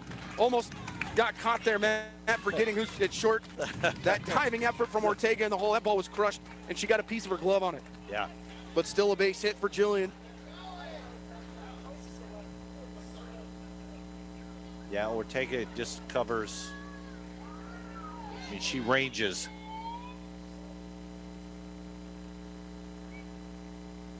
Ortega, go ahead. No, go ahead.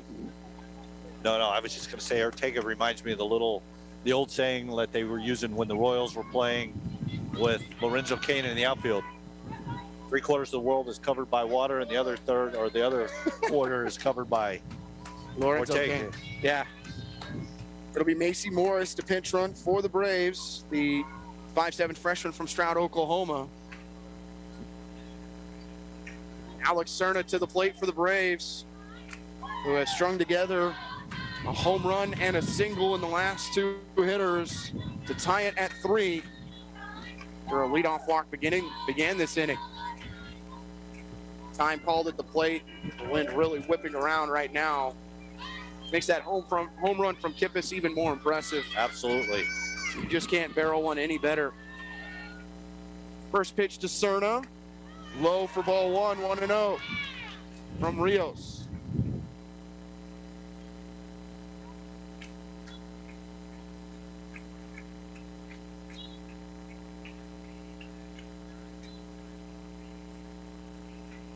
One-0 delivery. They're going to drop the bunt. Does Cerna. They're going to go to first base to get Cerna by a couple steps, but Morris moves to second on the sacrifice bunt.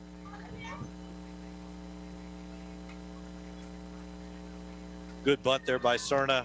Got it down the first baseline. That'll bring up Sierra Fabian. The runner at second and 1 down. Braves have scored 2 in the inning. We're tied at 3.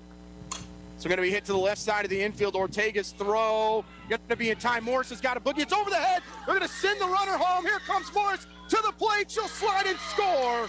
And Ottawa goes up 4-3. Yeah, that was first baseman Bejarano recorded the out and then sailed it over Lopez's head down the third baseline and allowed her to come around and score. The error committed by the first baseman, Bejarano, gives Ottawa their first lead of the game. And the bases are empty for Riley Newbold with 2 out. She'll take that pitch is called a strike, low in the zone. 3 runs scored for Ottawa in the 6th inning as they go up 4-3. Breaking ball. This one's lifted to right. Is that one going to drop? It is going to be caught on the run by the right fielder, Smith, but the Braves take the lead 4-3. As we go to the bottom of the 6th here in Great Bend, you're listening to the KCAC Baseball and Softball Championships on KOFO.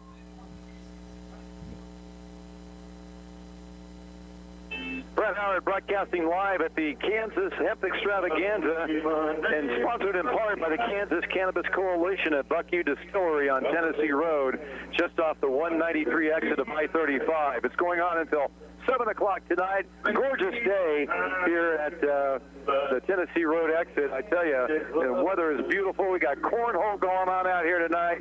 And we've got Rochelle Hall from Crow in the Cauldron that's joining us here today. Rochelle, thank you for being here with us this afternoon. Tell us a little bit about your store in beautiful downtown Ottawa. It's called the Crow in the Cauldron. It's Ottawa's first and only metaphysical store. I'm at 420 South Main in Ottawa. We have crystals, we have dream catchers, jewelry, books, everything and anything you could possibly imagine that goes around that area. And what are your hours? It is Tuesday through Saturday, 11 to 5. We will be extending our hours 11 to 6 here in the next week. Excellent. Well, thank you a little bit. Tell us a little bit about some of the things that we can do with some of the things that you have there. Well, we do a lot of spiritual teaching in there. We offer a lot of classes. Those will be coming up.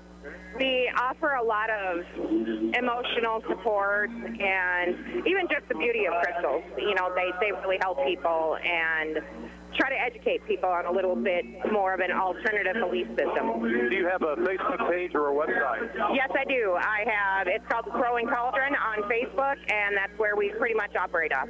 Very good. Well, thank you for being here again this afternoon, and enjoy the rest of your day. Well, thank you very much. Hope to see everybody here. All right, come on out and join us here at the Kansas Hemp Extravaganza, and it's also sponsored in part by the Kansas Cannabis Coalition. We're at Buckhew Distillery on Tennessee Road, just off the 193 exit of I-35, going on until 7 o'clock tonight.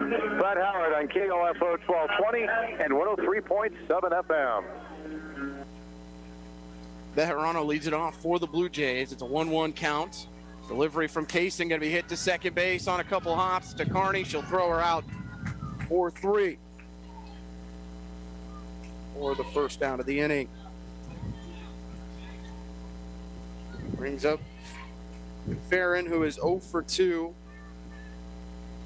She lined out to Fabian, who made a diving effort to take extra bases away in the fourth. One down, bottom of the sixth. Braves scored 3 in the top half to go up 4-3. First pitch from Kaysen, outside, 1-0, and it's been tough for Rasmussen to get ahead of these hitters over the last 3 innings after she kind of motored through things through the second and third. Yeah, and you know, she's, she's out there battling the strike zone. You know, she's struggling a little bit with the strike zone and how it's being called, but she continues to battle. 1-0 pitch, change up for a strike, 1-1. Barron a little surprised it was called a strike. Got out of there quickly.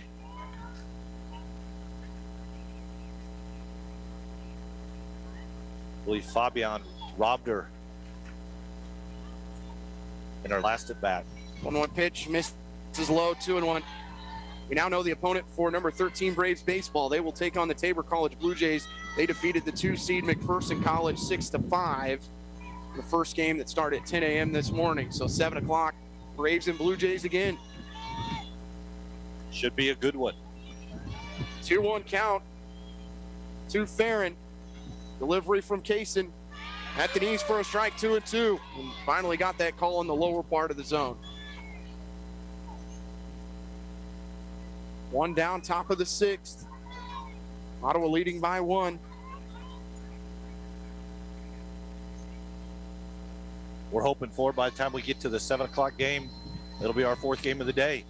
And a changeup that Farron just spoils and fouls back to the netting. We'll go 2-2 again.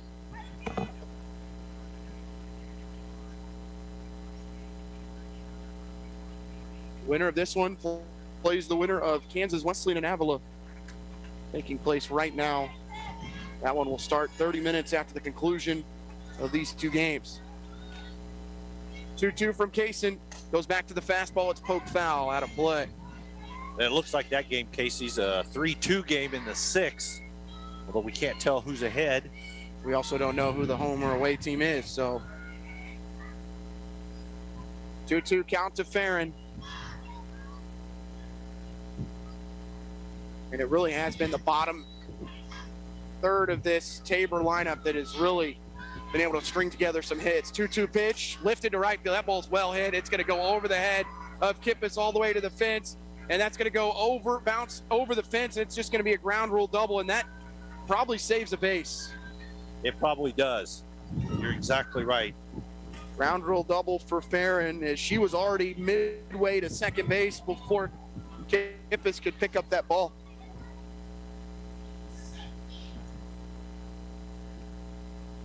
She just went the other way with it that time, Matt.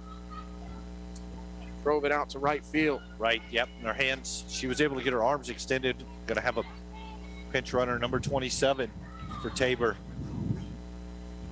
It's really tough right now as a right fielder trying to deal with this wind. I mean, it was a well-hit ball, but I think on a day when the wind isn't blowing as hard as it is, you maybe take that route a little bit differently.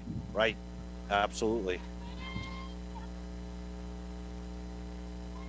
Avila leading Kansas Wesleyan 3-2, bottom 6.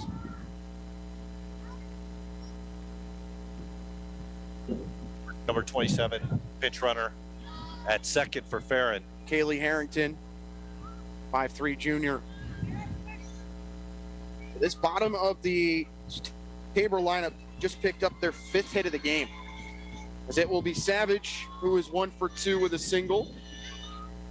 With 1 down. First pitch from Kaysen outside for ball 1.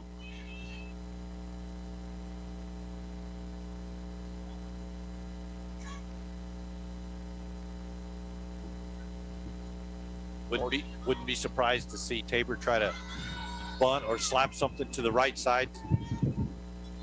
Make sure Harrington can get to third. 1-0 changeup, misses below the zone again. 2-0 from Rasmussen.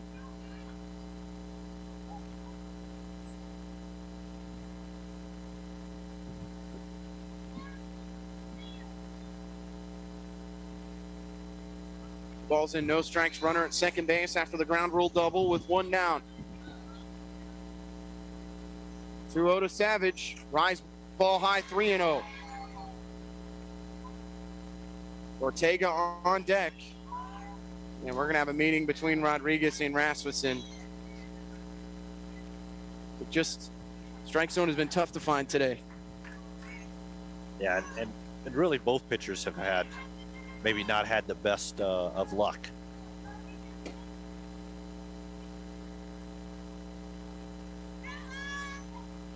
Rodriguez back over behind home plate.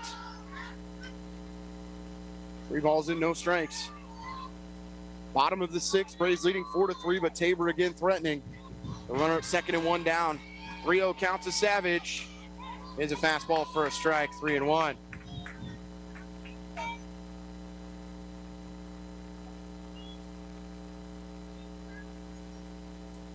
3-1 count, 1 down. Savage at the plate. Rasmussen trying to battle back from 3-0. Kaysen off the pitcher's plate. Going to be hit to second base. It'll move the runner over. Carney makes the throw to get out number 2. On the ground out, goes 4-3. Nice piece of hitting there by Savage to move the runner up.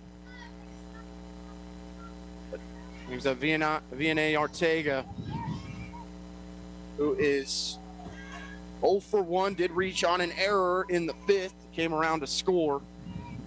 Tying run at third base, the go-ahead run at the plate. 2 down, Ortega takes a little outside for ball 1. I mean, everything on the outer part of the plate just has not been there, whether it's inside or outside. He's looking for something right down the heart right now. 1 ball and no strikes to Ortega, the shortstop. 1-0 delivery from Kaysen. Fastball for a strike on the inner part of the plate. 1-1.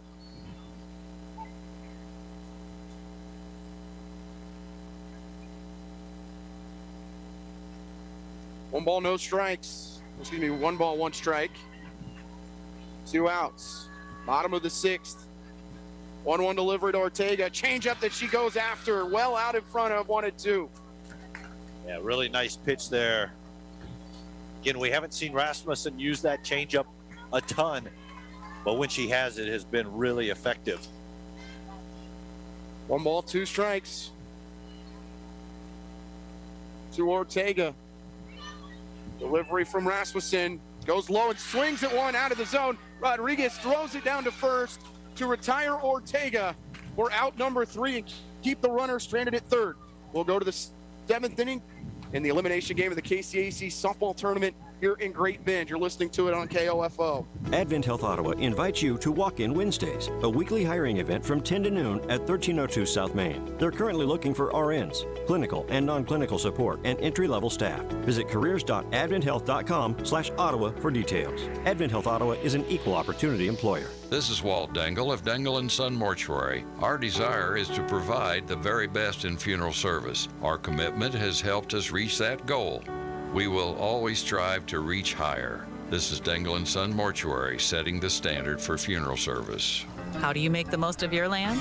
If you ask the Wrens, who run with us on a John Deere mower, they tell you, I mow first, then I do all the trimming. But the Hubbards, who work behind the wheel of a John Deere compact tractor, would say, If it's something you want, just go after it and try it. Then there's the Mosers, who may mention from the seat of their John Deere Gator UTV, you can't be all work and not play. There are millions of ways to make the most of your land. Learn how to make the most of yours at Deere.com. Nothing runs like a Deere. Braves lead it 4-3 as we start the 7th inning. And it's gone back and forth the whole way as Tabor got things started in the 3rd with 1. Braves respond in the 4th with 1. Blue Jays would open up a 2-run lead at 3-1 after 2 in the 5th. But Ottawa comes back in the top of the 6th to score 3, and that's where we stand. As Rasmussen got out of the 1-out jam, she retired back-to-back batters after they were able to get a runner to 3rd. Rios going to go back out again after giving up the home run to Kippis, and then the RBI single that brought home the go-ahead run as Rodriguez starts it off for OU. She'll take a strike. Justice 0 for 2. Strikeout, ground out, and a walk.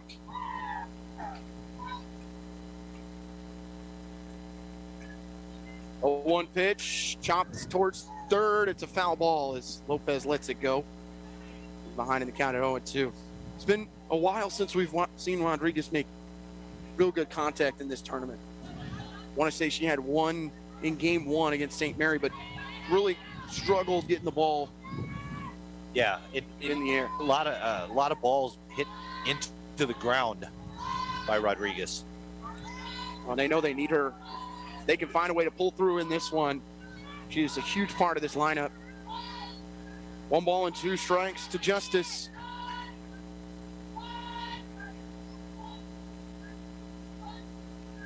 Delivery from Rios going to be popped up in the infield to Ortega for out number 1.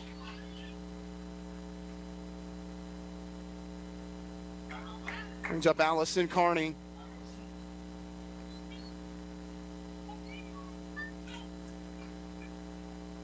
Carney has not actually had an official at bat, correct? Is still 0 for 0, has a walk, hit by pitch, and a sac fly. Yep. Shows bunt, brings it back as that one's well in the dirt. Excuse me, had the 5-4 fielder's choice. Yes. Apologies. That would count. That would count. So 0 for 1. 1-0 pitch to Carney. Fastball for a strike. 1-1.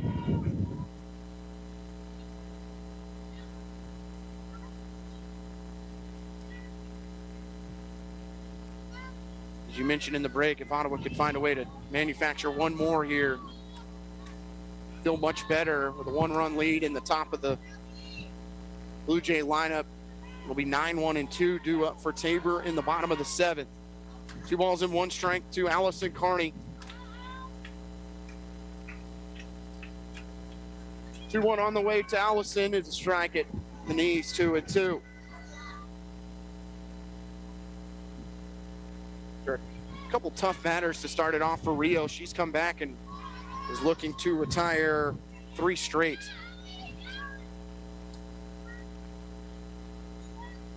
2-2 pitch, going to be hit to short at Ortega. Couple hops, throw in time for the second out. Yeah, just not a good idea to hit the ball on the ground to Ortega if you can avoid it. Bring up Madison Bunfill, who is 0 for 3, 2 flyouts and a strikeout. The top 4 hitters for Ottawa today are 1 for 13. She'll take high for ball 1, Will Bunfill. The lone hit coming from Newbold in the third. Have been able to reach base a couple times of those 13, but this one popped up in the infield. Is it going to get out of play to the first base side? Yes, it will, in the count at 1-1. Yeah, not as much production out of the top of the Braves lineup as Coach Jay Kent would like. 1 ball, 1 strike to Madison Bunfill with 2 down in the top of the 7th. Bunfill hits it hard but foul towards Coach Kent at third base.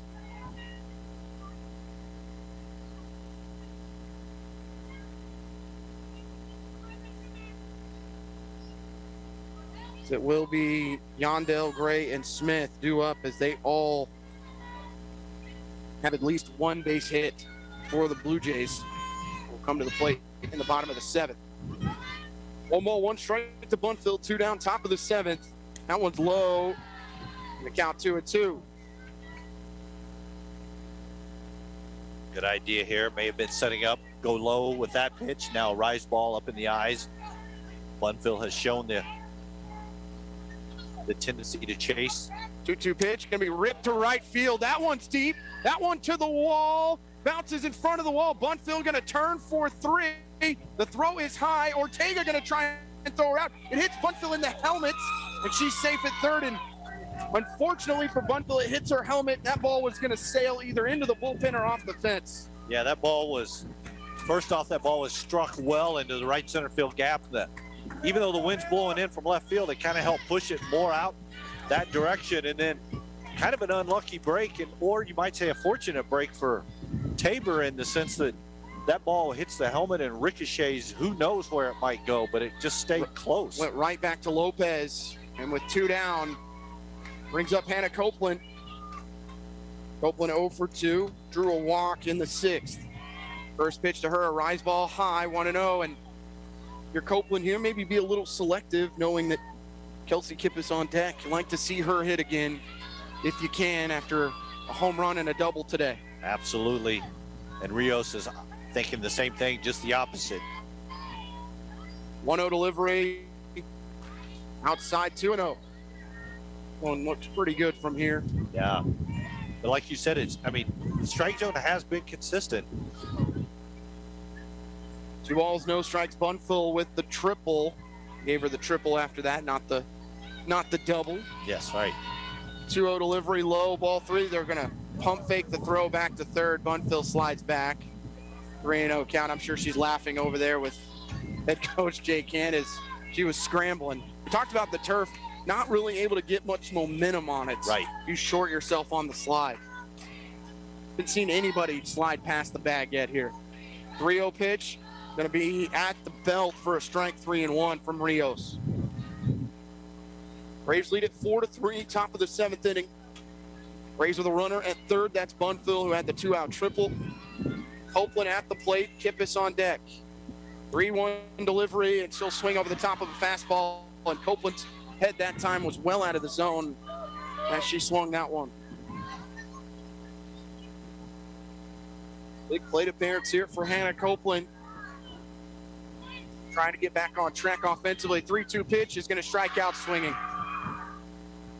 Ottawa going to be looking for trying to hold on to this 1-run lead in the bottom of the 7th to defeat the Tabor Blue Jays and move on in the losers bracket of the KCAC tournament. When we come back, you're listening to Braves Softball on KOFO.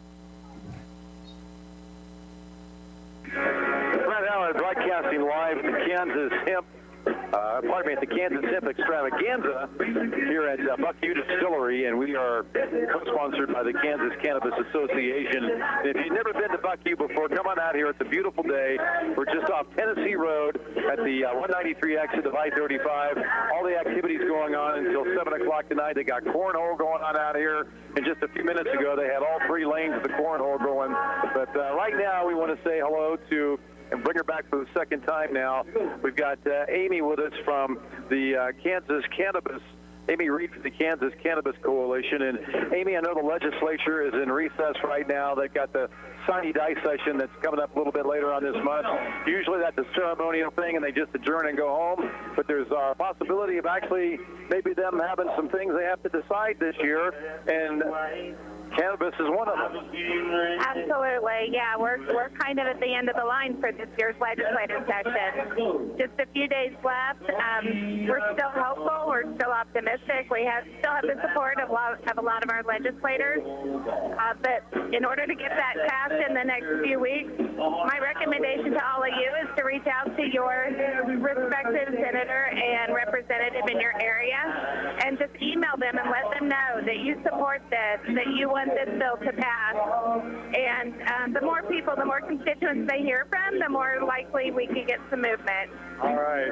Well, thank you very much again for being here with us this afternoon. We appreciate that a great deal. And you're going to be here until 7 o'clock tonight? Probably about 5 o'clock. About 5 o'clock if you want to come by and talk to Amy, and she can maybe give you some ideas and thoughts on how they can advance this cause. So come on out and check that out. We're here at the Kansas Hemp Extravaganza, co-sponsored by the Kansas Cannabis Coalition at Buckview Distillery on Tennessee Road, just off the 193 exit, I should say, of I-35. We're going to be here till 7 o'clock tonight. Actually, this is our last break, but the event's going to be going on until 7 o'clock tonight. Brett Howard on KOFO 1220 and 103.7 FM. 3 balls and no strikes to Yondell. Kaysen had 2 fastballs that just missed below the zone and then one that got away from her. And now she's well behind in the count at 3-0 to the 9-hitter Yondell, who is 1 for 1. And it's an RBI along with the single. 3-0 delivery from Rasmussen, low for ball 4, and it gets by Rodriguez. Yondell not really paying attention as she just jogs over to first base, so she'll just stay at first. The walk issue to the leadoff hitter in the bottom of the 7th with a 1-run Ottawa lead. Bring to the top of the lineup with Gray, who is 2 for 3, 2 singles. Had a bunt single in her last plate appearance in the 5th. Probably gonna get another bunt right here. First pitch to Gray is a strike, taking all the way 0-1. Yeah, a lot of different ways here you can play this. Swing away, bunt, try to move your runner up. Depends on the level of confidence of your hitter. 2 balls and 1 strike. Runner at first, nobody out. Bottom of the 7th. 0-1 pitch. We're going to drop the bunt at the plate. It goes foul. It's 0-2.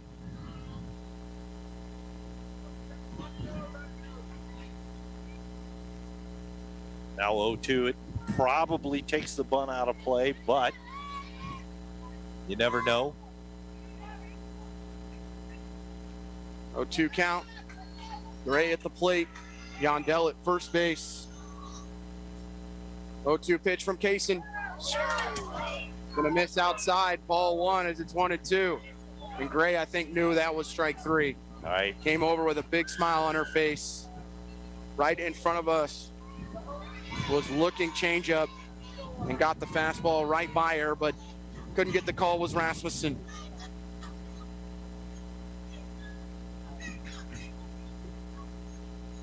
One-two pitch from Kaysen, low, ball 2. Runner going to second. The throw from Rodriguez guns her down. Justice Rodriguez with the cannon and out number 1 in the bottom of the 7th. Wow, a really aggressive play there for sure. 2-4. And the base is empty and the count at 2-2.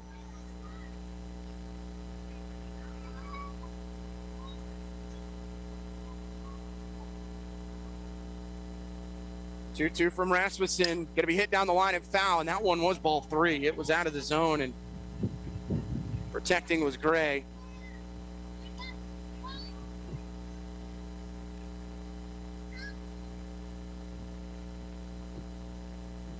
At this point in the year and in the tournament, nothing is easy. Bottom of the 7th inning. Braves up 4-3, 1 down. 2-2 count. Rasmussen ready to fire. Changeup going to be lifted to the second baseman, Carney. The throw in time. What a pick from Carney. That ball hit in the turf, died in her glove, fires it to Copeland, and Ottawa 1 out away from moving on. Yeah, again, that's why she's a Gold Glover at second base. You know, came in as hard as she could, thought that she was going to have a chance, decided not to lay out, and was able to make a strong throw to first base. Bring up Smith, who is 2 for 2. Also had a sac bunt in the first inning with a pair of singles. Swings at a changeup for strike 1, 0-1.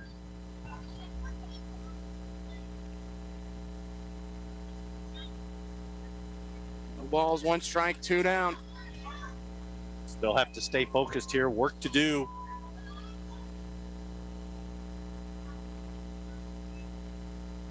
Oh, 1 delivery from Rasmussen. Change up again, go over the top. It's 0-2. Braves 1 more away from moving on in the KCAC tournament. Do you throw it again here, Casey? That defense behind you, I'd say so.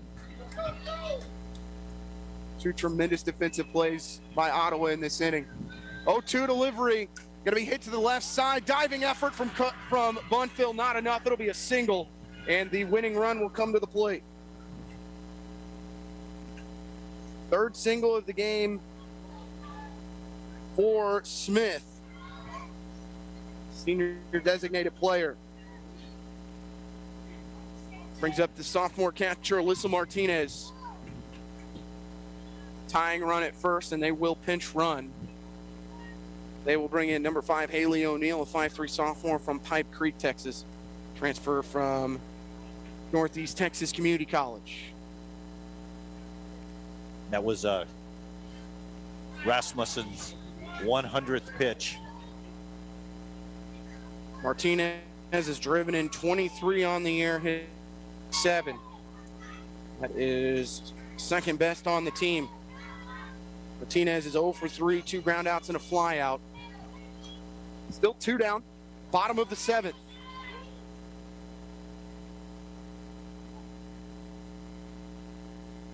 Pitch from Rasmussen right down the heart of the plate for strike 1, 0-1.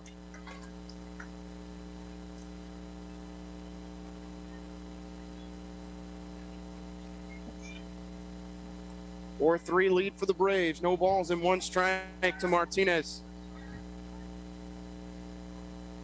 0-1 delivery from Kaysen. Low and chopped foul, out of play. It's 0-2. She was looking off speed that time. Just a little out in front of it was Martinez. She really was.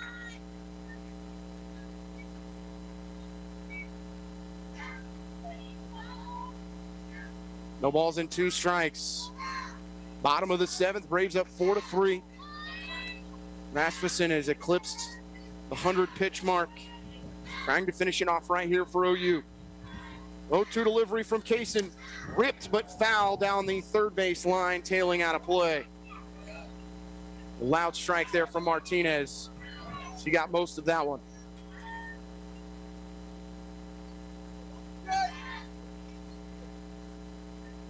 Defensively, you want to keep the ball in front of you. If it's hit, nothing over your head, nothing down the lines.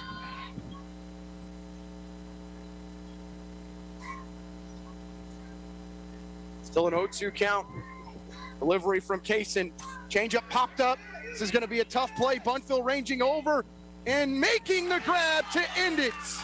Ottawa wins it 4-3 as Bunfill had to run for acres to get to that ball. But it stays in with the wind blowing in, Matt, and Ottawa moves on in the KCAC tournament as they win it 4-3. Yeah, that ball was hit up in the air, and the way the wind's blowing, it just kept pushing it in and in and in and in. And Bunfill circled all the way around the base for sure to get that. Braves with 4 runs on 7 hits, 1 error. The Blue Jays 3 runs, 8 hits on 1 error. We'll take a break as Ottawa wins it 4-3 to move on in the KCAC tournament. You're listening to Ottawa University Braves softball on KOFO. Sports, information, and entertainment in East Central Kansas. KOFO K279CS Ottawa, where keeping you informed comes first. My name is Jose Trejo. I'm a junior here at Ottawa University, and I'm currently studying exercise science. One of my favorite things about OU is that it's a small community, and coming from Western Kansas, where all there is small country towns, I felt right at home as everyone kind of just felt like family. It's a great community. It has a lot of support behind it, and most of the professors here are extremely well about getting you to understand the knowledge that they want you to understand. Education for a lifetime at Ottawa University. To find out more, visit online at ottawa.edu. Learning to work as part of a team is a trait that not only benefits students and athletes now, but can help them as leaders of tomorrow. This is Eric Price, funeral director and owner of Lamb Roberts Price Funeral Homes, proud to sponsor this sports broadcast on KOFO. Visit lamb-roberts.com. Research shows listeners don't like it when ads interrupt their music. So to help you remember that Liberty Mutual customizes home insurance, we made this ad optional. If you want to skip this ad, remove your left earphone. Liberty Mutual customizes home insurance so you only pay for what you need. If you're missing this informative ad, you must love wasting your cash. It's the easy and smart way to save. Now it's all been said, so if that earphone was out, put it back in your head. Only pay for what you need at libertymutual.com. Liberty, liberty, liberty, liberty. Braves win it in comeback fashion. They win it 4-3. They trailed 3-1 going into the 6th inning. They come up with 3 runs in the top of the 3rd, led by Kelsey Kippis's 2-run home run, Matt, to tie it up at 3. And then coming through with the single that turned into an error that allowed Macy Morris to score from second base was Alex Cerna on that sacrifice bunt. Yeah, that was just kind of a gritty, gutty performance there by the Braves. Things didn't go their way. They weren't getting some calls that they felt they should be getting, and just continued to kind of grind their way through it. We will bring on head coach Jay Cant real quickly. Coach, we always talk about anytime you come to Great Bend, you're going to have to grind some things out, and your team was put in quite a hole there, down 3-1 going into the top of the 6th. What were kind of your words to your team to kind of spark that 3-run 6th inning? Honestly, I told them, this game's going to be won and lost between the 6 inches of your ears. If you'll get yourself locked in, then we're going to be fine. We're better hitters than their pitchers. And I'm not saying that disrespectfully to them, but, Kelsey missed that first home run by probably about 2 feet. Just didn't get high enough. She said, I think the next one will get a little higher. And, it wasn't even close. I mean, it was out by quite a ways. And, that's a jump start. But, you got to give our freshman, Macy Morris, some credit with some great base running, too, that, drawing that throw from the first baseman went wild and able to score right there. So there was a lot of things that had to go right in that 6th inning. But, I think it's because we did things right and weren't relying on other people to make mistakes. And then we put pressure on them and did force one. 5 of your 7 hits coming from hitters 6, 7, 8, and 9 today, including those 2 extra base hits, including a home run from Kelsey Kippis. Also, Jillian Kygar coming up with a single. You had Sierra Fabian who hit the ball well, and the bottom half of the lineup really picked up the top half.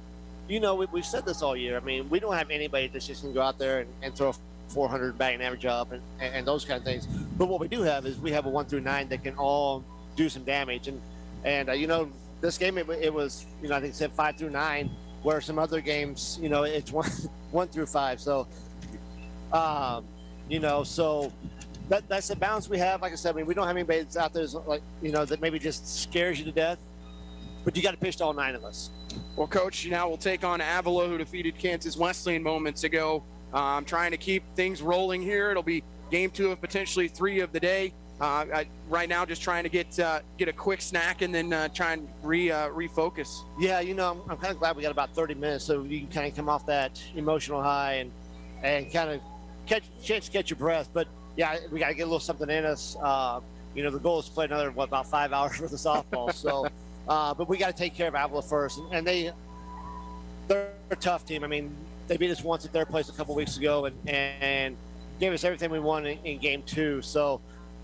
They're playing pretty well right now, and we got to understand that, we're going to have to play better than them. We want to walk out of here with another W. Coach, we appreciate you stopping by. Thank you very much. We'll take one more break. When we come back, we'll wrap up this one before we get set for the Braves and Eagles here in just a little bit from Great Bend. You're listening to Braves Softball on KOFO.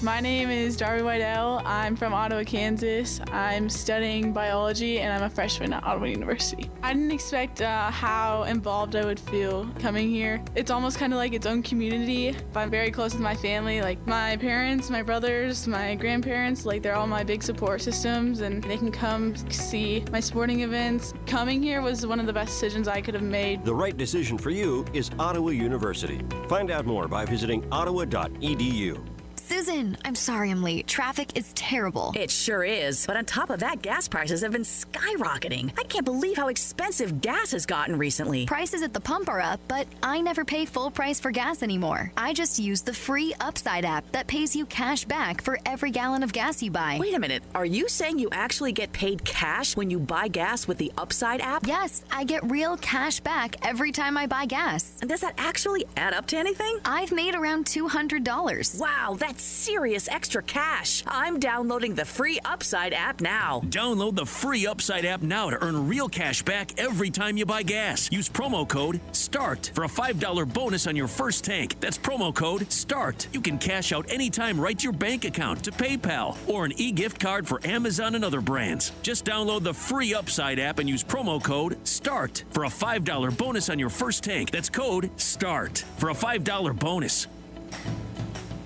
Braves move on in the KCAC tournament as they defeat Tabor 4-3. As they come back from a 3-1 deficit in the sixth inning as they put 3 on the board, and that one holds as Kason Rasmussen wins her 21st game of the year as she goes to 21-6 on the year. Kelsey Kippis, 2 for 3, a home run, a double, and 2 RBI as she came through with that 2-run home run to tie it up in the sixth inning.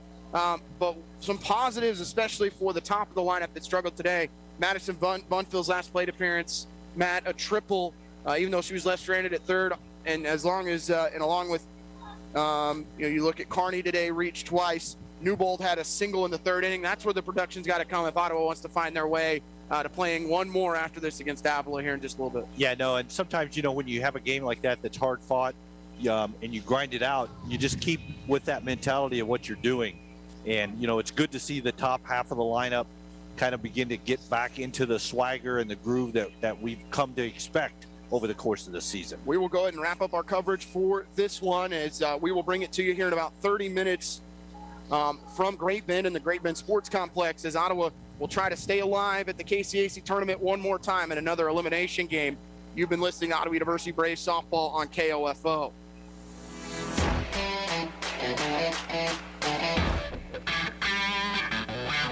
We hope you enjoyed this broadcast of Ottawa University Braves Softball on KOFO. Our coverage is brought to you by Quality Structures, Dingle & Son Mortuary, Sutton's Jewelry, Advent Health Ottawa, and by Ottawa University, Kansas State Bank, Ottawa Recreation Commission, Lamb Roberts Price Funeral Home.